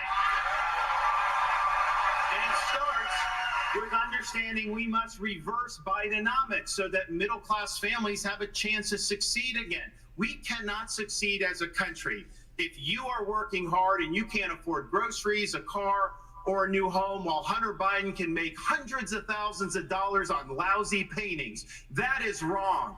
We also cannot succeed when the Congress spends trillions and trillions of dollars. Those rich men north of Richmond have put us in this situation. And finally, we need to lower your gas prices. We're going to open up all energy production. We will be energy dominant again in this country. I showed it could be done in the state of Florida. I pledge to you as your president, we will get the job done, and I will not let you down. Powerful open there by DeSantis. Governor Christie, do you agree with Governor DeSantis just said there? And why would you be better on the economy than him? Well, look, I do agree predominantly with what Governor DeSantis just laid out. I think that if you asked every one of us up here, that we would agree predominantly with what he just laid out. Here's the difference. The difference is that we're going to have to work and make sure that we sell these ideas and be able to put ourselves in a position where we get a majority of the vote, not only by winning the Congress and the Senate in 24, but also by having someone who's had the experience of doing it. Now, I was elected as a conservative Republican in a blue state with 61% of the vote, with a Democratic legislature against me the entire time. And we still, through hard, strong decision-making, brought them around to our point of view. We cut taxes in New Jersey. We cut debt in New Jersey. We made sure that each and every time we were confronted with bad Democratic ideas, we stood and stopped them. And when there were good ideas, we brought people together to make progress going forward. Truth and accountability are the things we need to do to fight waste. And I'd say the last thing is this, Brett. We cannot sit by any longer and allow the kind of spending that's going on in Washington, because every dollar they spend is a dollar that these people are not allowed to spend on their children and their grandchildren. It's robbing our country, and it's wrong. Well, Governor, let me just follow up very quickly. New Jersey, when you were governor, had the second lowest credit rating in the nation after Illinois, and it was downgraded 11 times. Yep. Yeah, and that's what happens when you inherit a blue state. that has done that. But when you look at what we did on debt, Brett, in that state, we cut debt in that state, debt that had been left to us by 3 Democratic gubernatorial predecessors of mine who ran up that debt tremendously. And what you also saw us do was to cut the unemployment rate in half. It was over 10% when I became governor in 2010. What we also did was cut pension payments to public employees to make sure that taxpayers were not being soaked by a public employee union system that was killing the taxpayer. Thank you, Governor. A little shaky on some of those answers there, right? Less confident opening compared to DeSantis, who's clearly practiced that a lot more. As a senator, now President Biden argued for freezing federal spending, this was back in the 80s, and dealing with sacred cows. He does not talk about that anymore. You have been a senator, though, for 10 years. So what have you done to rein in the increasing size of government? Well, thank you for the question. Over the last several years, I've had an opportunity to vote against spending package after spending package after spending package. What we also need to understand is that Joe Biden's Bidenomics has led to the loss of $10,000 of spending power for the average family. When you see 16% inflation, your gas is up 40%, your food is up 20%, your electricity is up 20%. We can stop that by turning the spigot off in Washington, sending the money back to the states, and allowing the decisions to be made at their own houses. I helped write the Tax Cuts and Jobs Act in 2017. We cut taxes for a single mom like the one that raised me by 70%, for dual households by 60%, returning to the average family $4,000. If you don't send it to Washington, we can't spend it. That's good news for the American people. Okay, but just to follow up, you did, during the Trump administration, you approved 4.4 trillion, 4.1 trillion, 1.7 trillion over the course of that administration. That's a lot of money. There's no doubt that during the Trump administration, when we were dealing with the COVID virus, we spent more money. But here's what happened at the end of our time in the majority.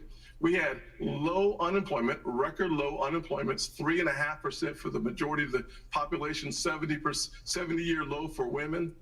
African Americans, Hispanics, and Asians had an all-time low, but our inflation was at 2%. Under Joe Biden, we've seen the exact opposite. We've seen inflation explode, which led to 12 Federal Reserve increases that's devastating home buyers today.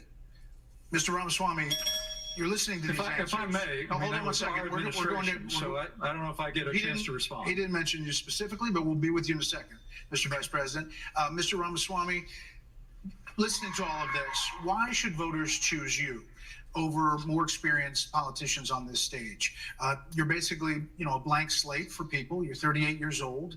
You've said that you only voted in 2 presidential elections before this moment, this political race. Wow. So first, let me just address a question that is on everybody's mind at home tonight. Who the heck is this skinny guy with a funny last name, and what the heck is he doing in the middle of this debate stage? I'll tell you, I'm not a politician, Brett. You're right about that. I'm an entrepreneur. My parents came to this country with no money 40 years ago. I have gone on to found multi-billion-dollar companies. I did it while marrying my wife, Apoorva, raising our 2 sons, following our faith in God. That is the American dream. And I am genuinely worried that that American dream will not exist for our 2 sons and their generation unless we do something about it. And I do think Brett is going to take an outsider. Because for a long time, we have professional politicians in the Republican Party who have been running from something. Now is our moment to start running to something, to our vision of what it means to be an American today. If you have a broken car, you don't turn over the keys to the people who broke it again. You hand it over to a new generation to actually fix the problem. That's why I'm in this race, and we're just getting warmed up.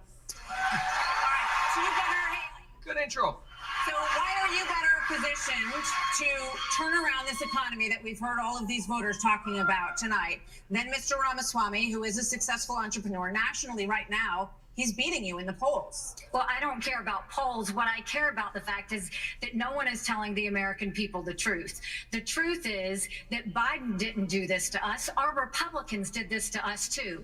When they passed that $2.2 trillion COVID stimulus bill, They left us with 90 million people on Medicaid, 42 million people on food stamps. No one has told you how to fix it. I'll tell you how to fix it. They need to stop the spending. They need to stop the borrowing. They need to eliminate the earmarks that the Republicans brought back in. And they need to make sure they understand these are taxpayer dollars. It's not their dollars. And while they're all saying this, you have Ron DeSantis, you've got Tim Scott, you've got Mike Pence. They all voted to raise the debt. And Donald Trump added $8 trillion to our debt, and our kids are never going to forgive us for this. And so at the end of the day, you look at the 2024 budget, Republicans asked for $7.4 billion in earmarks. Democrats asked for $2.8 billion. So you tell me who are the big spenders. I think it's time for an accountant in the White House. Vice President Pence, you were mentioned there. 54% of voters say the cost of groceries is a, quote, major problem for them. Right. You blame the Biden administration spending for that increase. But as vice president, your administration spent more than any prior, $7.8 trillion added to the national debt, $3.5 trillion of that before COVID. So does that mean that you're part of the spending problem? Well, first off, thanks for the question. Thanks for letting me respond to a reference to our administration's record. I'm incredibly proud of the record of the Trump-Pence administration. I mean, in 4 short years, we rebuilt our military.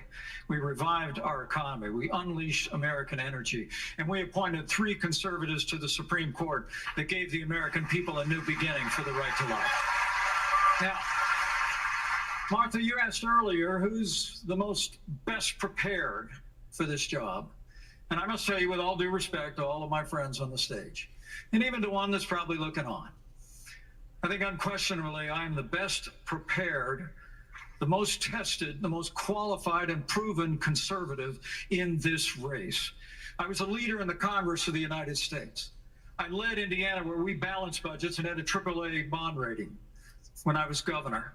And as vice president of the United States, we spent funding to backfill on the military cuts of the Obama administration. And then we were there in the worst pandemic in 100 years. All that being said, I was the first person in this race to say that we've got to deal with the long-term national debt issues. You got people on this stage that won't even talk about issues like Social Security and Medicare. I mean, Vivek, you recently said a president can't do everything. Well, I got news for you, Vivek. I've been in the hallway. I've been in the West Wing. A president of the United States has to confront every crisis facing America. I will put our nation back on the path to growth and prosperity and restore fiscal responsibility, just as I did in Congress and as governor, Mr. Vice President, and when I was vice president. But yeah, hold on. So you were named earlier. I'm going to get Vivek first. We'll get to both. Yeah, this isn't that complicated, guys. Unlock American energy. Drill, frack, burn coal, embrace nuclear. Put people back to work by no longer paying them more to stay at home. Reform the U.S. Fed, stabilize the U.S. dollar, and go to war. The only war that I will declare as U.S. president will be the war on the federal administrative state that is the source of those toxic regulations acting like a wet blanket on the economy. So I'm not sure I exactly understood Mike Pence's comment, but I'll let you all parse that out. For me, it's pretty simple. That's something a U.S. president can do with focus, and I'll deliver on it. Well, let me explain it to you. Let me explain it to you, Vivek, if I can. I'll go slower. I love this. I sometimes struggle with the reading comprehension. Look, I was a House conservative leader before it was cool. I actually pushed a Deficit Reduction Act. That was the last time we actually reduced the national debt in the United States when I was the leader of House conservatives. I balanced budgets and cut taxes when I was governor. I mean, look, Joe Biden has weakened this country at home and abroad. Now is not the time for on-the-job training. We don't need to bring in a rookie. We don't need to bring in people without experience. We need to bring It's 30 seconds when you have a rebuttal, okay? And you are up, Governor DeSantis. So here's the thing. Why are we in this mess? Part of it, and a major reason, is because how this federal government handled COVID-19 by locking down this economy. It was a mistake. It should have never happened. And in Florida, we led the country out of lockdown. We kept our state free and open. And I can tell you this, as your president, I will never let the deep state bureaucrats lock you down. You don't take somebody like Fauci and coddle him. You bring Fauci in, you sit him down, and you say, Anthony, you are fired.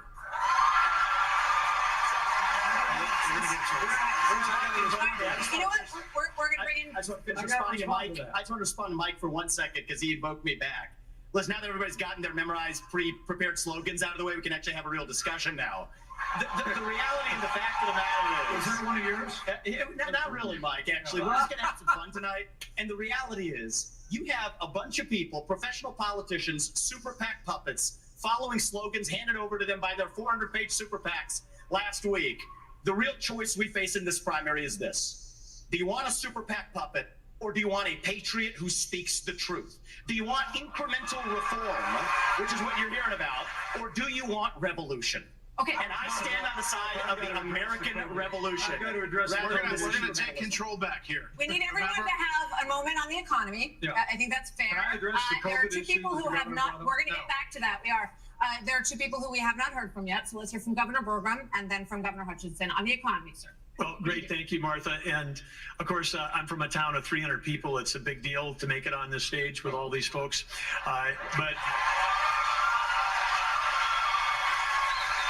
But when they were all wishing me well, and I think I took them a little too literally when they said, go to Milwaukee and break a leg.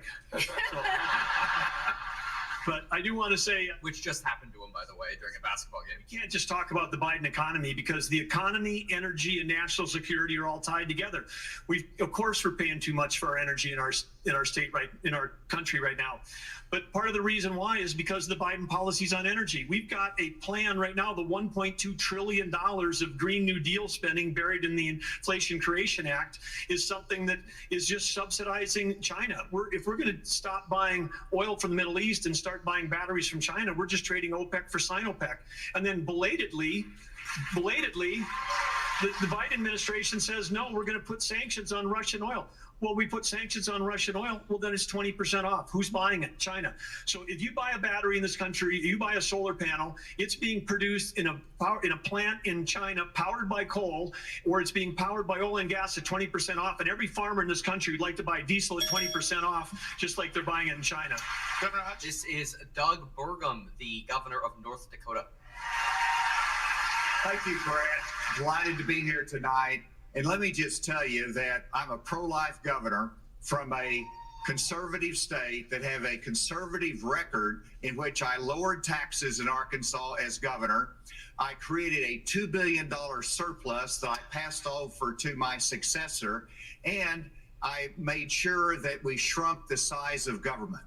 We have 14% fewer state employees in Arkansas after I left government than when I took over as governor 8 years ago. I tell that because that's what we need in Washington, D.C. We need somebody who can actually constrain the growth of the federal government, that can actually reduce the size, and I've pledged to reduce by 10% our federal non-defense workforce. That's a specific pledge to make that attacks the administrative state. And let me applaud some of the business partners that are here that have had success in business. But let me tell you, I've been a federal prosecutor. I've served our country in terms of being head of the DEA, in Homeland Security, in times of crisis.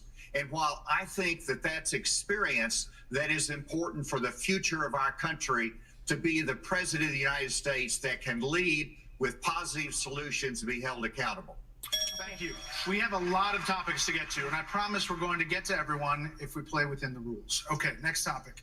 More than 1,000 people are still unaccounted for in Maui after the deadliest U.S. wildfire in more than a century. Hawaii's governor and White House officials said that climate change amplified the cost of human error. And a tropical storm hit California for the first time in 84 years. The ocean hit 101 degrees off the coast of Florida. And in the last month, the heat wave in the Southwest broke records nearly 50 years old. So Alexander Diaz from Young America's Foundation has a question for you. Polls consistently show that young people's #1 issue is climate change. How will you, as both President of the United States and leader of the Republican Party, calm their fears that the Republican Party doesn't care about climate change? So we want to start on this with a show of hands. Do you believe in human behavior is causing climate change? Raise your hand if you do. Look, we're not. Well, there's a difference between cause and contribute. I'm happy to take it to start. Alexander. So do you want to raise your hand? Cause, contribute, important, right? Alexander, this. First of all, one of the reasons our country's declined is because of the way the corporate media treats Republicans versus Democrats. Biden was on the beach while those people were suffering. He was asked about it. He said, no comment. Are you kidding me? As somebody that's handled disasters in Florida, you got to be activated. You've got to be there. You've got to be present. You got to be helping people who are doing this. And here's the deal. So is that a yes? Or is that a yes? Is that a hand raise? You do not. I think it was a hand raise for him, and it's my hands in my pockets. No, because no, the I climate didn't change raise- I agenda is didn't a raise a hoax. Let us be honest as Republicans. I'm the only person on the stage who isn't bought and paid for, so I can say this. The climate change agenda is a hoax. The climate change agenda is a hoax. And we have to declare independence for it. And the reality is, the anti-carbon agenda is the wet blanket on our economy. And so the reality is, more people are dying of bad climate change policies than they are of actual climate change. Governor Haley, are you bought and paid for? Hold on. Listen. Hold on. I've had enough. I've had enough already tonight of a guy who sounds like ChatGPT standing up here. Okay, that's good. The last person in one of these debates, Brett, who stood in the middle of the stage and said, "What's a skinny guy with an odd last name doing up here?" was Barack Obama, and I'm afraid we're dealing with the same type of amateur standing on stage tonight. What it is? Give me a hug just like you did to The Obama. same type of amateur. And you'll help elect me just like you did to Obama, too. Give me that The damn same hug, bro. type of amateur. Hold on. Governor Haley, would you like to respond? Are you So bought and Brett, paid what I for? would like to say is the fact that I think this is exactly why Margaret Thatcher said, if you want something said, ask a man. If you want something done, ask a woman.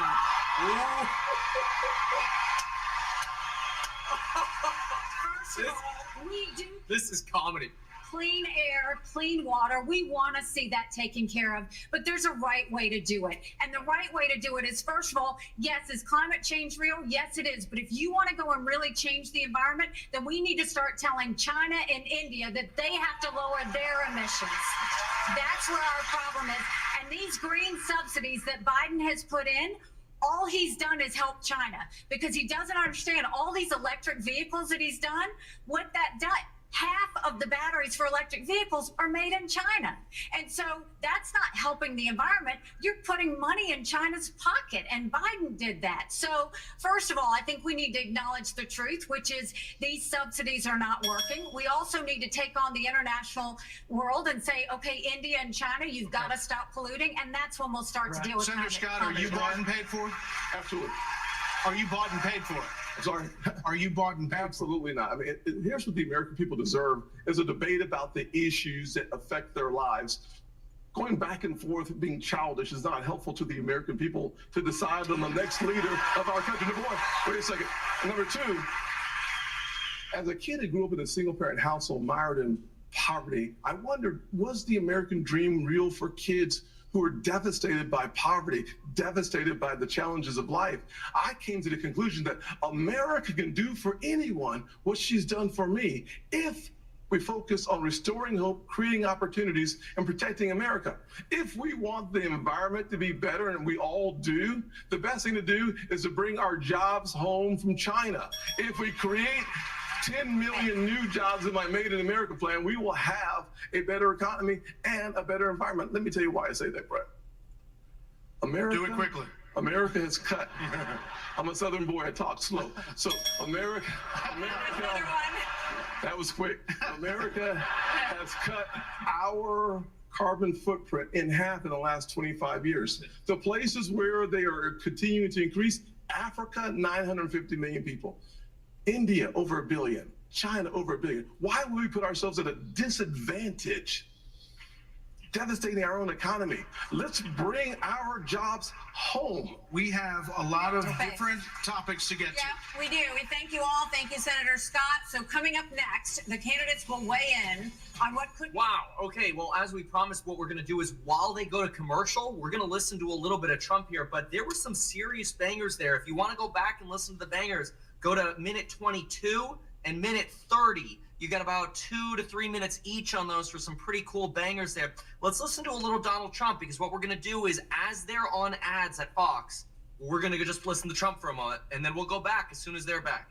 And here we go. That he did, but there are those people, there are many people, I think you're one of them, right? But a lot of people think that he was killed. He knew a lot on a lot of people. He was killed. This is back to Epstein. The closer you look, I'm not a conspiracy person at all. I believe everything I hear. But yeah, the closer you look into it, I mean, the Attorney General of the United States, your Attorney General, clearly lied about the Epstein death. Yeah, Like, he was. Why? He was certainly. It wasn't well done. They had no cameras. They had no anything. Everybody was sleeping, and you know, the case could be made. Look, I'm not going to get involved in it, but I can tell you, a case could be made either way. But it certainly wasn't the most well-run place. So the reason I'm asking you is I'm looking at the trajectory since 2015 when you got into politics, you know, for real, and then won. It started with protests against you, massive protests, Right. organized protests by the left, and then it moved to impeachment twice, Right. and now indictment. I mean, the next stage is violence. Are you worried that they're going to try and kill you? Why wouldn't they try and kill you? Honestly. They're savage animals. They are people that are sick, really sick. You have great people in the Democrat Party. You have great people that are Democrats. Most of the people in our country are fantastic, and I'm representing everybody. I'm not just Republicans or conservatives. I represent everybody. I'm the president of everybody. But I've seen what they do. I've seen the lengths that they go to. When they make up the Russia, when that's exposed and they go down, and Barr should have gone after them, and other people should have gone after, and they did very late, because the Durham report came out. It was fairly good. It could have been a lot tougher, I guess, but it was fairly good. But it explained how corrupt it was. I'll tell you who did a great job was the Inspector General Horowitz. He did a phenomenal report. You didn't have to go to Durham. He did it on Comey and on, I guess, McCabe and some others, and it was a vicious, it was basically a true report, how bad they are. But these people are sick people. These are people that I think they hate our country. You want to know the truth. When you see open borders, when you see these policies that they have, and so many other things, it's so sad to see. You know, we have a country that's very fragile right now. I've never seen, I will say, look, I ran in 16, which was 15, but I ran in 16, election in 16, and there was tremendous spirit. In 20, there was even more spirit. We got millions and millions more votes. You know, it wasn't even a contest. People said, well, what do you think of 20? I said, we did much better. We did. You got to base it on the number of votes. We got many more votes in 20 than we did in 16. But the election was rigged. It was a rigged election. And with COVID, they used COVID to cheat in a lot of different things. And we have so much on it. It's like so easy. But we had judges that didn't want to look. We had people didn't want to get involved. He's a conspiracy theorist if you say anything about the election. But I have never seen spirit like there is right now. Even coming down here, just the people on the road that are just absolutely going crazy. Nay, you hear. And the reason is, yeah, I think they like me, and I know they love my policies. I hope they like me too. You know, a lot of people say they don't like me, but they like my policies. I think they like me. But I have never seen spirit like it is right now. And the reason is because crooked Joe Biden is so bad. He's the worst president in the history of our country. I don't think he's going to make it to the gate, but you know, you never know. But he's a corrupt person, so corrupt that I took the name off Hillary. You know, I don't do two people at one time. I took the crooked Hillary and I retired the name. It was a good day for her. I bet she was very happy. And I used it for Joe because it's crooked Joe. But Joe is really... But you don't think he's going to make it to November of 2020? Well, I think he's worse mentally than he is physically, and physically he's not exactly... We're going to come back to picking up on that. The debate is back. Here we go. 6 state referendums all have upheld abortion rights. And remember how we're doing this. So we're talking abortion as the topic now. In the commercials, we watch Trump. that are coming up as we head into the elections as well on this. So, Governor Haley, what do you say to your party and to your state, which today confirmed a 6-week abortion law as well, especially the impact on women suburban voters across this country? Thank you, Martha. I am unapologetically pro-life, not because the Republican Party tells me to be, but because my husband was adopted and I had trouble having both of my children, so I'm surrounded by blessings. Having said that, we need to stop demonizing this issue. This is talking about the fact that unelected justices didn't need to decide something this personal, because it's personal for every woman and man. Now it's been put in the hands of the people. That's great. When it comes to a federal ban, let's be honest with the American people and say it will take 60 Senate votes. It will take a majority of the House. So in order to do that, let's find consensus. Can't we all agree that we should ban late-term abortions? Can't we all agree that we should encourage adoptions? Can't we all agree that doctors and nurses who don't believe in abortion shouldn't have to perform them? Can't we all agree that contraception should be available? And can't we all agree that we are not going to put a woman in jail or give her the death penalty if she gets an abortion? Let's treat this like a respectful issue that it is, and humanize the situation and stop demonizing the situation. Brett. Very good. She's very professional with her answers. Fantastic answers. 6-week abortion ban in Florida. One of your biggest financial backers said that you need to, quote, shift to get moderates or you will lose. What do you say to him and others who say politically that is a tough thing to sell nationally? Well, I would say we sold the biggest election landslide victory in the history of the Republican Party in the state of Florida in 2022. That's what I did. We can win. But second of all, look, you got to do what you think is right. I believe in a culture of life. I was proud to sign the heartbeat bill. I remember one of the most impactful moments of my life was when I heard the heartbeat of my oldest daughter in my wife's womb, and then saw the sonograms of all 3 of my kids. What the Democrats are trying to do on this issue is wrong, to allow abortion all the way up to the moment of birth. I know a lady in Florida named Penny. She survived multiple abortion attempts. She was left discarded in a pan. Fortunately, her grandmother saved her and brought her to a different hospital. We're better than what the Democrats are selling. We are not going to allow abortion all the way up till birth, and we will hold them accountable for their extremism. But just to be clear, Governor, would you sign a 6-week ban federally? The second time he has not answered questions. Life. Look, I understand Wisconsin is going to do it different than Texas. I understand Iowa and New Hampshire are going to do different. But I will support the cause of life as governor and as president. Vice President Pence, you're shaking your head. Hold on, Senator. Vice President Pence, you're shaking your head. Well, look, I'm not new to this cause.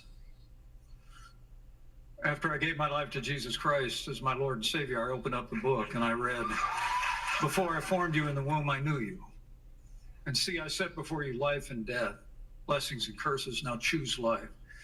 And I knew from that moment on, the cause of life had to be my cause. And I've been a champion for life in the Congress, a champion for life as governor and as vice president. And to be honest with you, Nikki, you're my friend, but consensus is the opposite of leadership. When the Supreme Court returned this question to the American people, they didn't just send it to the states only. It's not a states only issue, it's a moral issue.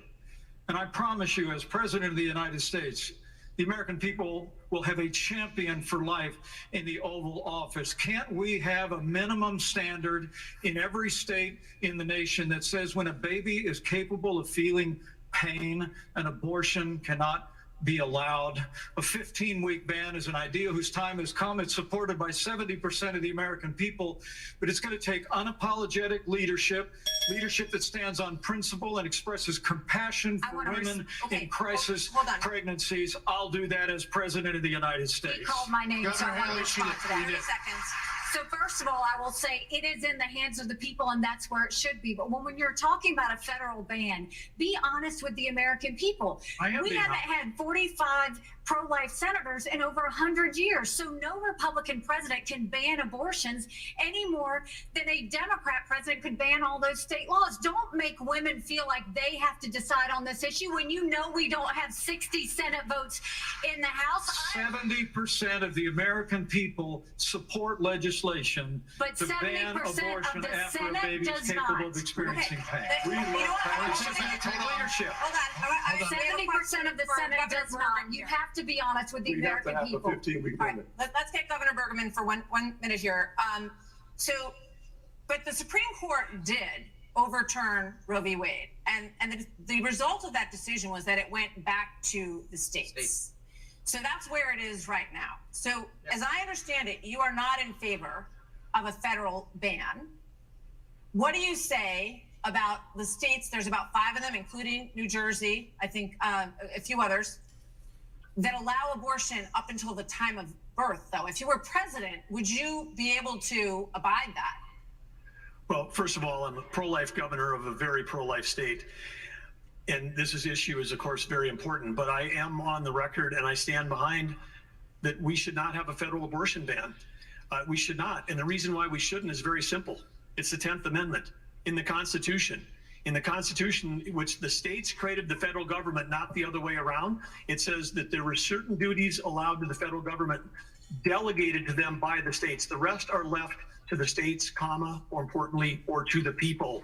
We need to get back to freedom and liberty for the people in this country.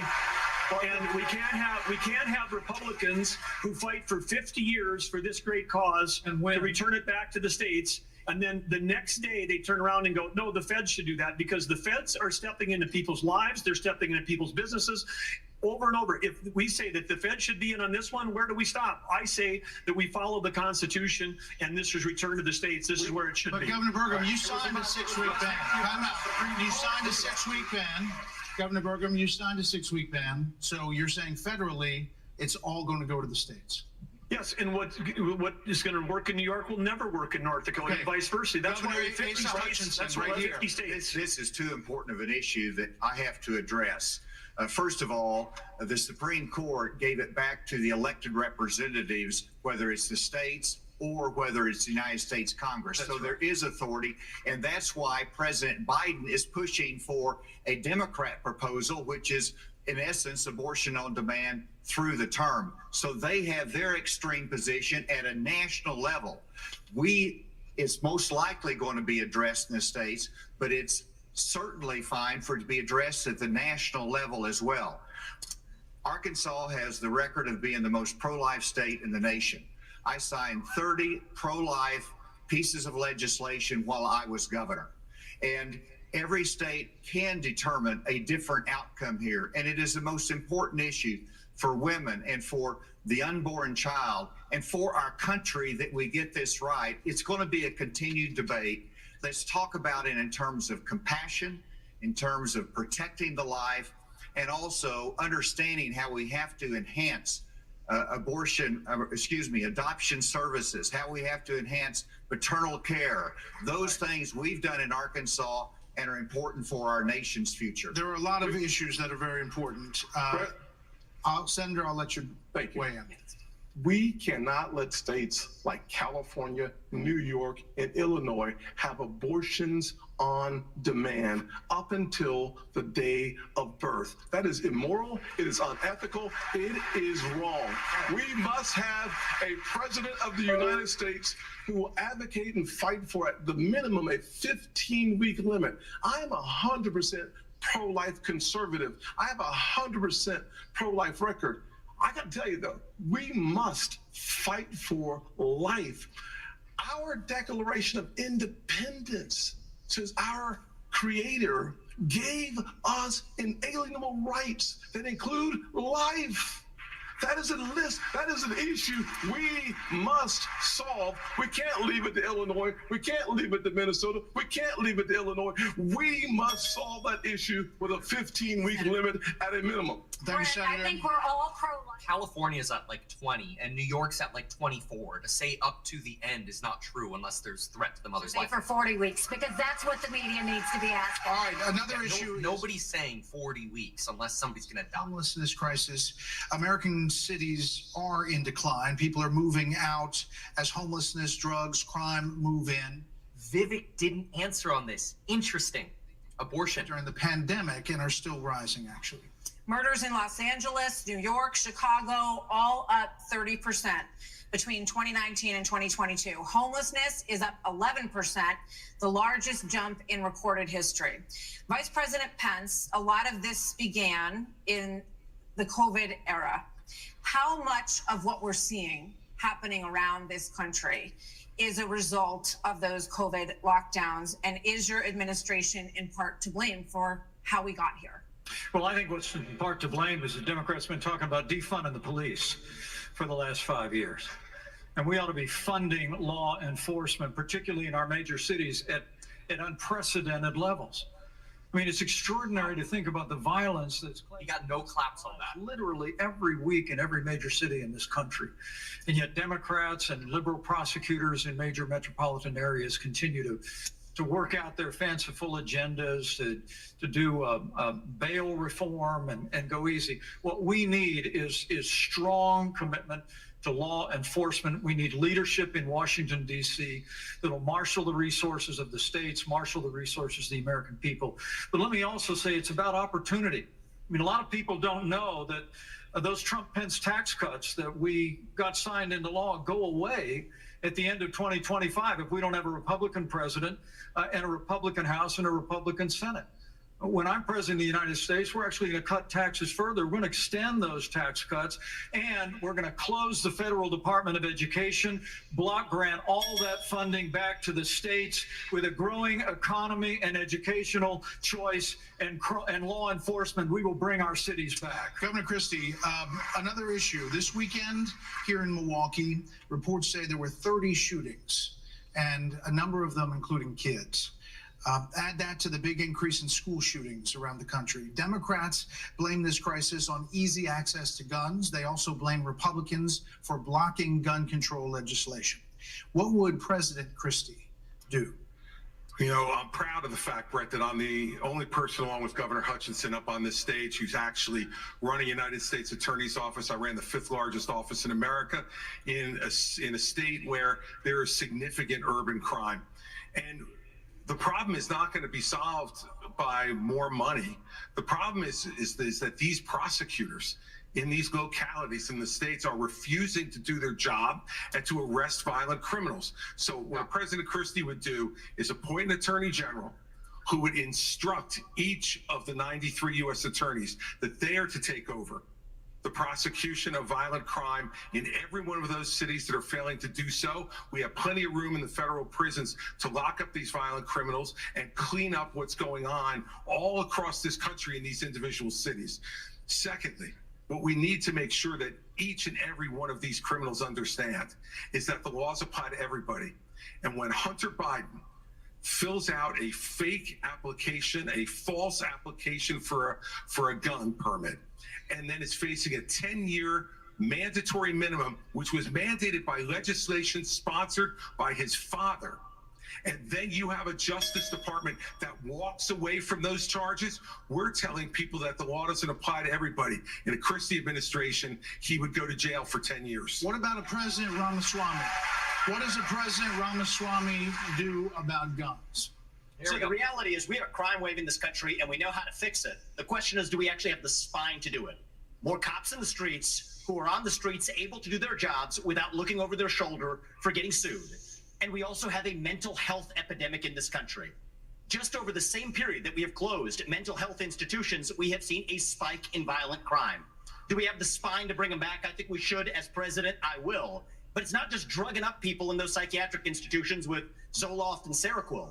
It's a deeper issue. I think faith-based approaches can play a role here too. We're in the middle of a national identity crisis. And I say this as a member of my generation. The problem in our country right now, the reason we have that mental health epidemic, is that people are so hungry for purpose and meaning at a time when family, faith, patriotism, hard work have all disappeared. What we really need is a tonal reset from the top, saying that this is what it means to be an American. Yes, we will stand for the rule of law. Yes, we will close the southern border where criminals are coming in every day. And yes, we will back law enforcement because we remember who we really are. And that's also how we address that mental health epidemic in the next generation that is directly leading to violent crime. Can I across speak this on Governor DeSantis really quickly? Governor DeSantis. We don't have an identity crisis with that. We're not looking for a new national identity. The American people are the most faith-filled, freedom-loving, idealistic, hardworking people the world has ever known. We just need government as good as our people. Well, Mike, I think the difference is you might have, some others like you may have on the stage, it's Morning in America speech. It is not Morning in America. We live in a dark moment, and we have to confront the fact that we're in an internal, sort of cold cultural civil war. And we have to recognize that people with the failed government in Washington, D.C. We just need government as good as our people again. So I can finish addressing that slogan because I don't know what that slogan means. We need to shut down the administrative state. That's actually how we translate it. Crime has been on the rise in Florida, Governor DeSantis.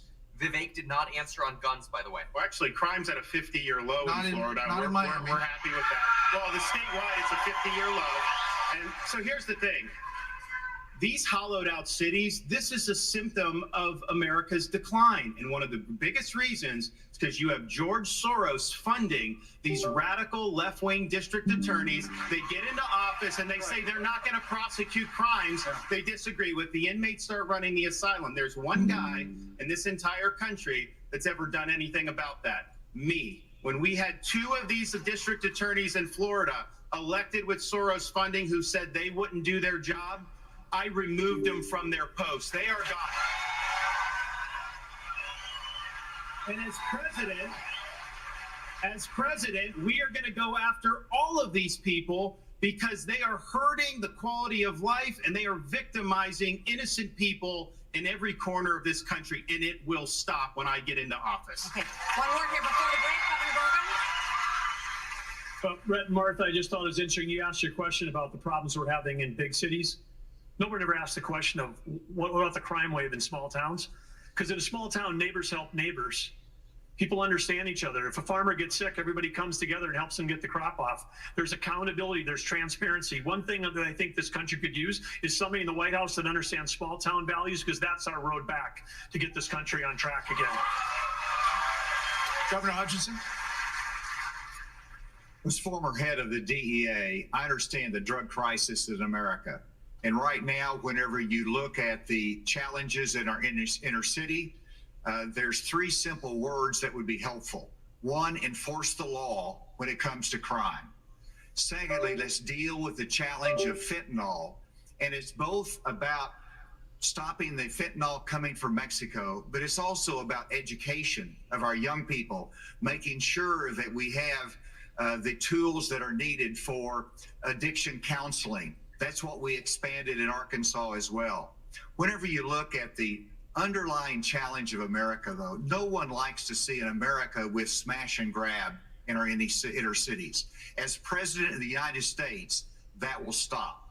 It starts at the top with the respect for our justice system that a former president who's under indictment has undermined by attacking judges, by attacking prosecutors, by attacking the system and saying he's aggrieved. And so we have to have respect for our justice system and the rule of law, and it starts at the top with the President of the United States. Brett, thank you. Hold on. Take a break. So, speaking of that, right now you are looking live at Fulton County Jail, where former President Donald Trump will be processed tomorrow. So next, the candidates will have an opportunity to talk about the coming trials of Donald Trump. All right, speaking of Donald Trump, we are going to, as usual, in the commercial breaks, hop back on over to listen to Donnie T. Exactly. This is, by the way, Donald Trump talking about Biden's mental health being worse than his physical health. A triathlete or any kind of an athlete, you look at him, he can't walk to the helicopter. He walks, he can't lift his feet out of the grass. You know, it's only 2 inches at the White House, right? It's not a lot. but you watch him and it looks like he's walking on toothpicks. So, and then you see him on the beach where he can't lift a chair. You know, those chairs are meant to be light, right? They're like 2 ounces. You lift them up. He can't lift the chair. He can't walk to the chair. And I don't know what they're doing with the beach. You know, this beach is seeming to play a big role, but they love pictures of him on the beach. I think he looks terrible on the beach.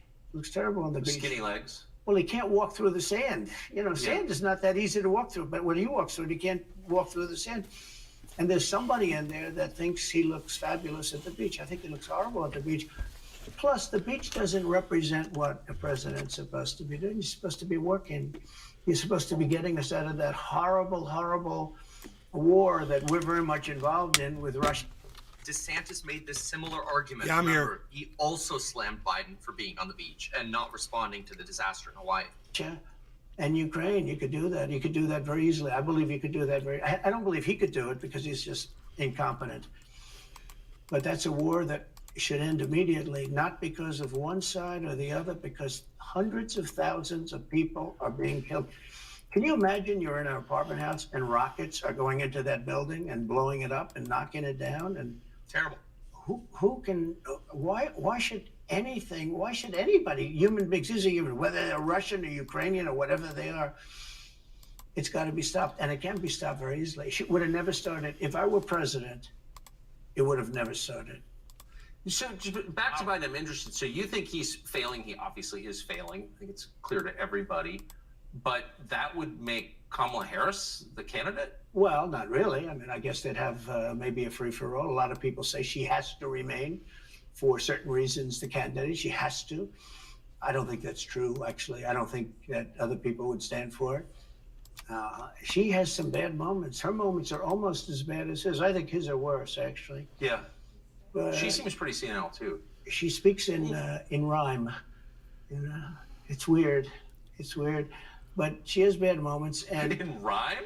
What do you? Well, the way she talks, the bus will go here and then the bus will go there because that's what buses do. And it's weird. The whole thing is weird. This is not a president of the United States future. And I think they probably have some kind of a primary and other people will get involved. Newsom, right? I mean, Could be. I mean, you know, I always got along well with him, believe it or not. But could be him, could be somebody else. He's got a big load on his shoulders because you look at California, what's happened. But I don't know if the American people really, the people that vote for him, I don't even know if they care. You know, you look at so many of the things that are going on and people don't seem to be, in the old days, if you had a bad record, it meant a lot. Today, if you have a bad record, it doesn't really mean anything. You know, he looks good. He's a nice looking guy, speaks well. But Biden, every time you watch him talking, it's like he's walking on eggs. You're waiting for him to collapse. And he almost always does. And I got to know the leaders of all of the countries, essentially, but the big ones. And the bigger, the tougher the leader. You know, it's like sort of, I guess maybe that's the way it's supposed to be. But I got to know President Xi of China and Putin and Kim Jong-un, North Korea. Did a great job with North Korea, kept us out of a nuclear war. We would have 40,000 dead soldiers right now. They'd drop a nuke right on top of the military base. But we have 40,000 soldiers over there. And I did. Dude, what is he revealing troop numbers like that? Oh my God. He said nice things about Kim Jong-un. I also said horrible things at the beginning. Horrible enough that he wanted to talk. And we talked and we met in Singapore. We met actually twice. And we had unbelievable meetings. Watermelon. Very well. We were in great shape with him. What do you think he and Xi and Putin think of Biden? I think they can't believe it. I think they probably say this is some kind of a system. You know, they had great respect for our country. They respected me. They had great respect for our country when I was there.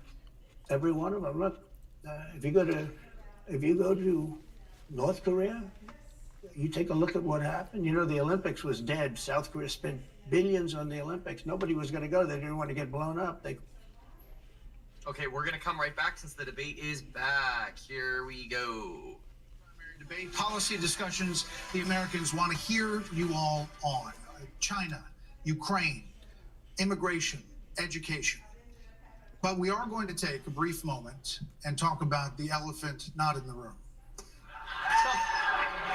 Former President Trump has been indicted in 4 different 7 states. Do you care what they 91 say? counts. They'd all He will still be vote for processed him. tomorrow in Georgia, Except for at one. the Fulton County Jail. Go back to We are we're only about 15 minutes in here, so let's keep going with the Donald Trump. You go into the Olympics, put your athletes in. It wasn't like, they were big on athletes because, Famine. but they went in and they actually participated. And within about 2 days, the entire thing was sold out. And if it wasn't me, that would have never happened. But I got along very well with him, and that's a positive thing. He does have massive nuclear power, by the way. And if Hillary would have gotten in, or if the Obama thought process continued, it would have been a nuclear war, absolutely, with North Korea. He was expecting to go into a war, and it would have been a nuclear war. So do you think the rest of the world looks on at Biden and thinks someone else has got to be running the government? Well, somebody else has to be. I don't think he's capable of doing anything. Look, when I debated him, I said, how come, and this was in front of probably not a friend of yours, Chris Wallace. He was the moderator. Not a friend.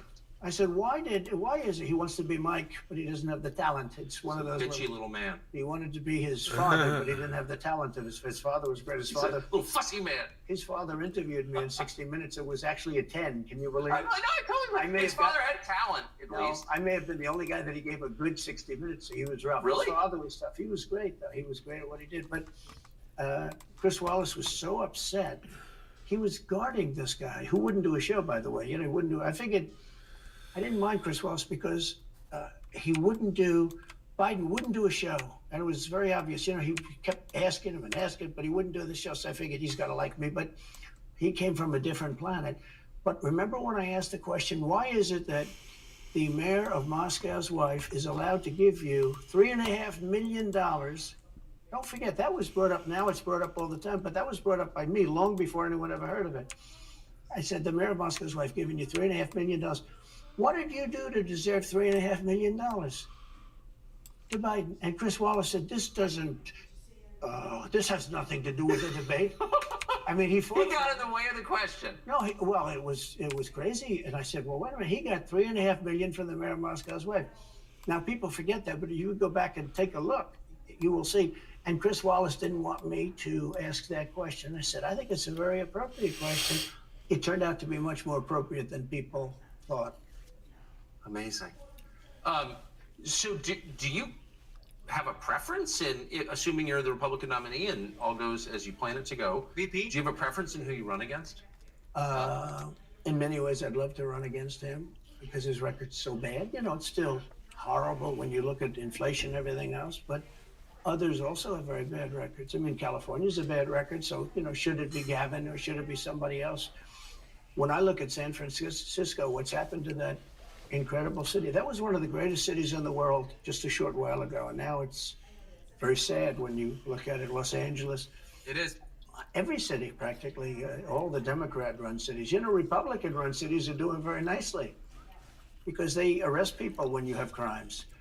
And they don't go after political candidates because they think it's good. It's been amazing. My poll numbers are the highest I've ever had. But because people understand it. Well, can I just ask you, that gets back to my original question. So if the protest didn't work, you got elected anyway. Yeah. Impeachment didn't work twice, obviously. Indictment. Okay, we are back. Hold on, back to the show. Exposing chronic absenteeism, deep declines. We're on education now. Pence and Vivek talk about ending the Department of Education. For the programs that meet Kevin or information on StackHack at Kevin at or staff at meetkevin.com. There you go. And is not working. Your poll numbers go up. When they raided Mar-a-Lago in August of last year, your numbers went up. They can indict you 20 times, and you're not gonna lose the Republican primary because of that. Well, so, it makes it look even more ridiculous. I mean, the 4 indictments, and maybe there'll be more. I don't know. These people are crazy. But they're counterproductive. So if you chart it out, it's an escalation, is what I'm saying. Yeah. So what's next? After, try to put you in prison for the rest of your life, that's not working. So, don't they have to? Why do you want to listen to Vivek? I think the people of our country, Ramaswamy, don't get enough credit for how smart they are. And I'm not sure I would have said this 10 years ago, but they get it. You know, they Yeah. really get I've it. seen that When Meet somebody gets Kevin indicted, guys your too. poll I've seen numbers go financial down. When advisor. somebody gets indicted, you announce. No, "Ladies he's and not gentlemen, my I'll be finance. leaving I've to never spend seen time him with my before. family and to fight for the rest of my It's the life. first for time I've this ever seen stuff." the dude. But you're out of politics. I got indicted 4 times. That was a All weird trivia, question. nonsense, bullshit. It's all bullshit. It's Hey, horrible Savo. when you look and you look at Hey, what they're Steve. doing. The boxes hoax. I'm covered by the Presidential Records Act. I'm allowed to do exactly that. He's not covered, and he's got 25 times the number of boxes. And he's got them stored in Chinatown. He's got them stored in a flimsy garage underneath his Corvette at Penn. And by the way, at Penn, he gets millions of dollars. China pays this guy millions of dollars. See, I think he's the most corrupt president we've ever had. And he also has the distinction of being the most incompetent. And I believe both. I mean, he's both incompetent and corrupt. So And who I is running the actually government? believe he's compromised because China knows so much about him. They know where the money comes from. They know where it is, who paid it, and they probably Hey, paid Spike it. Esso. Well, they do pay Penn, and he gets $1 million. I think he takes $999,000 because keeps it a little bit under $1 million, like by $1. But he, in many ways, is a Manchurian candidate. We have a Manchurian candidate, and he's afraid to tell Russia to get out of Cuba. He's afraid to tell China to get out of Cuba. He's afraid. China now is building, think of this. China's building military installations in Cuba. The Cuban population of Miami is not too happy because they're never going to be able to go back. And you don't even hear about it. And the worst culprit is the press, the media, because normally, when I first heard that China's building installations in Cuba, and installations means military installations, okay, they said just some communication. They did that on the islands with Japan. They took the island, they started this massive construction, and they told everybody, including the Japanese have to be very careful. They told everybody that this is a housing development. They're going to build a housing development. And I said, how come the runway is 20,000 feet long? Private jets need 4,000 feet. They don't need 20,000 feet. The big ones need 20,000 feet. They don't even need 20. And I looked at the runway. I said, that's the largest runway ever built, both in width and length. Oh, he didn't like that. Housing development. There's nobody that has a plane that That pisses Trump off. He wants a bigger, longer, wider runway than China's building. Conducts imperialism in our hemisphere. There's nothing and it's phallic popular, around too. that. It's all over South America. Yeah, in the Caribbean. So we built a thing That's called hilarious. the Panama Canal. We lost 35,000 people to the mosquito, malaria. Yeah. We lost All right, you guys, 35,000 listen. people building. We lost. I find this 35,000 people because of the completely mosquito. intriguing and interesting and well worth way more of an audience than what I've got right now. So let's continue this later today, shall we, guys? I'm going to go ahead and end this. Hope you enjoyed the this thing got broke. We lost the first show, so this was 2 shows broken in half. I hope you guys enjoyed both shows. Go back and watch them if you missed them. Thanks for all the thumbs ups, guys, and the likes. And while you're on Rumble, please remember to follow the channel. And I'll see you guys on the next show. Turn on your notifications to get notified when I go live. All right, y'all take care. Billy Bong Thornton. Smell ya later. Bye, guys.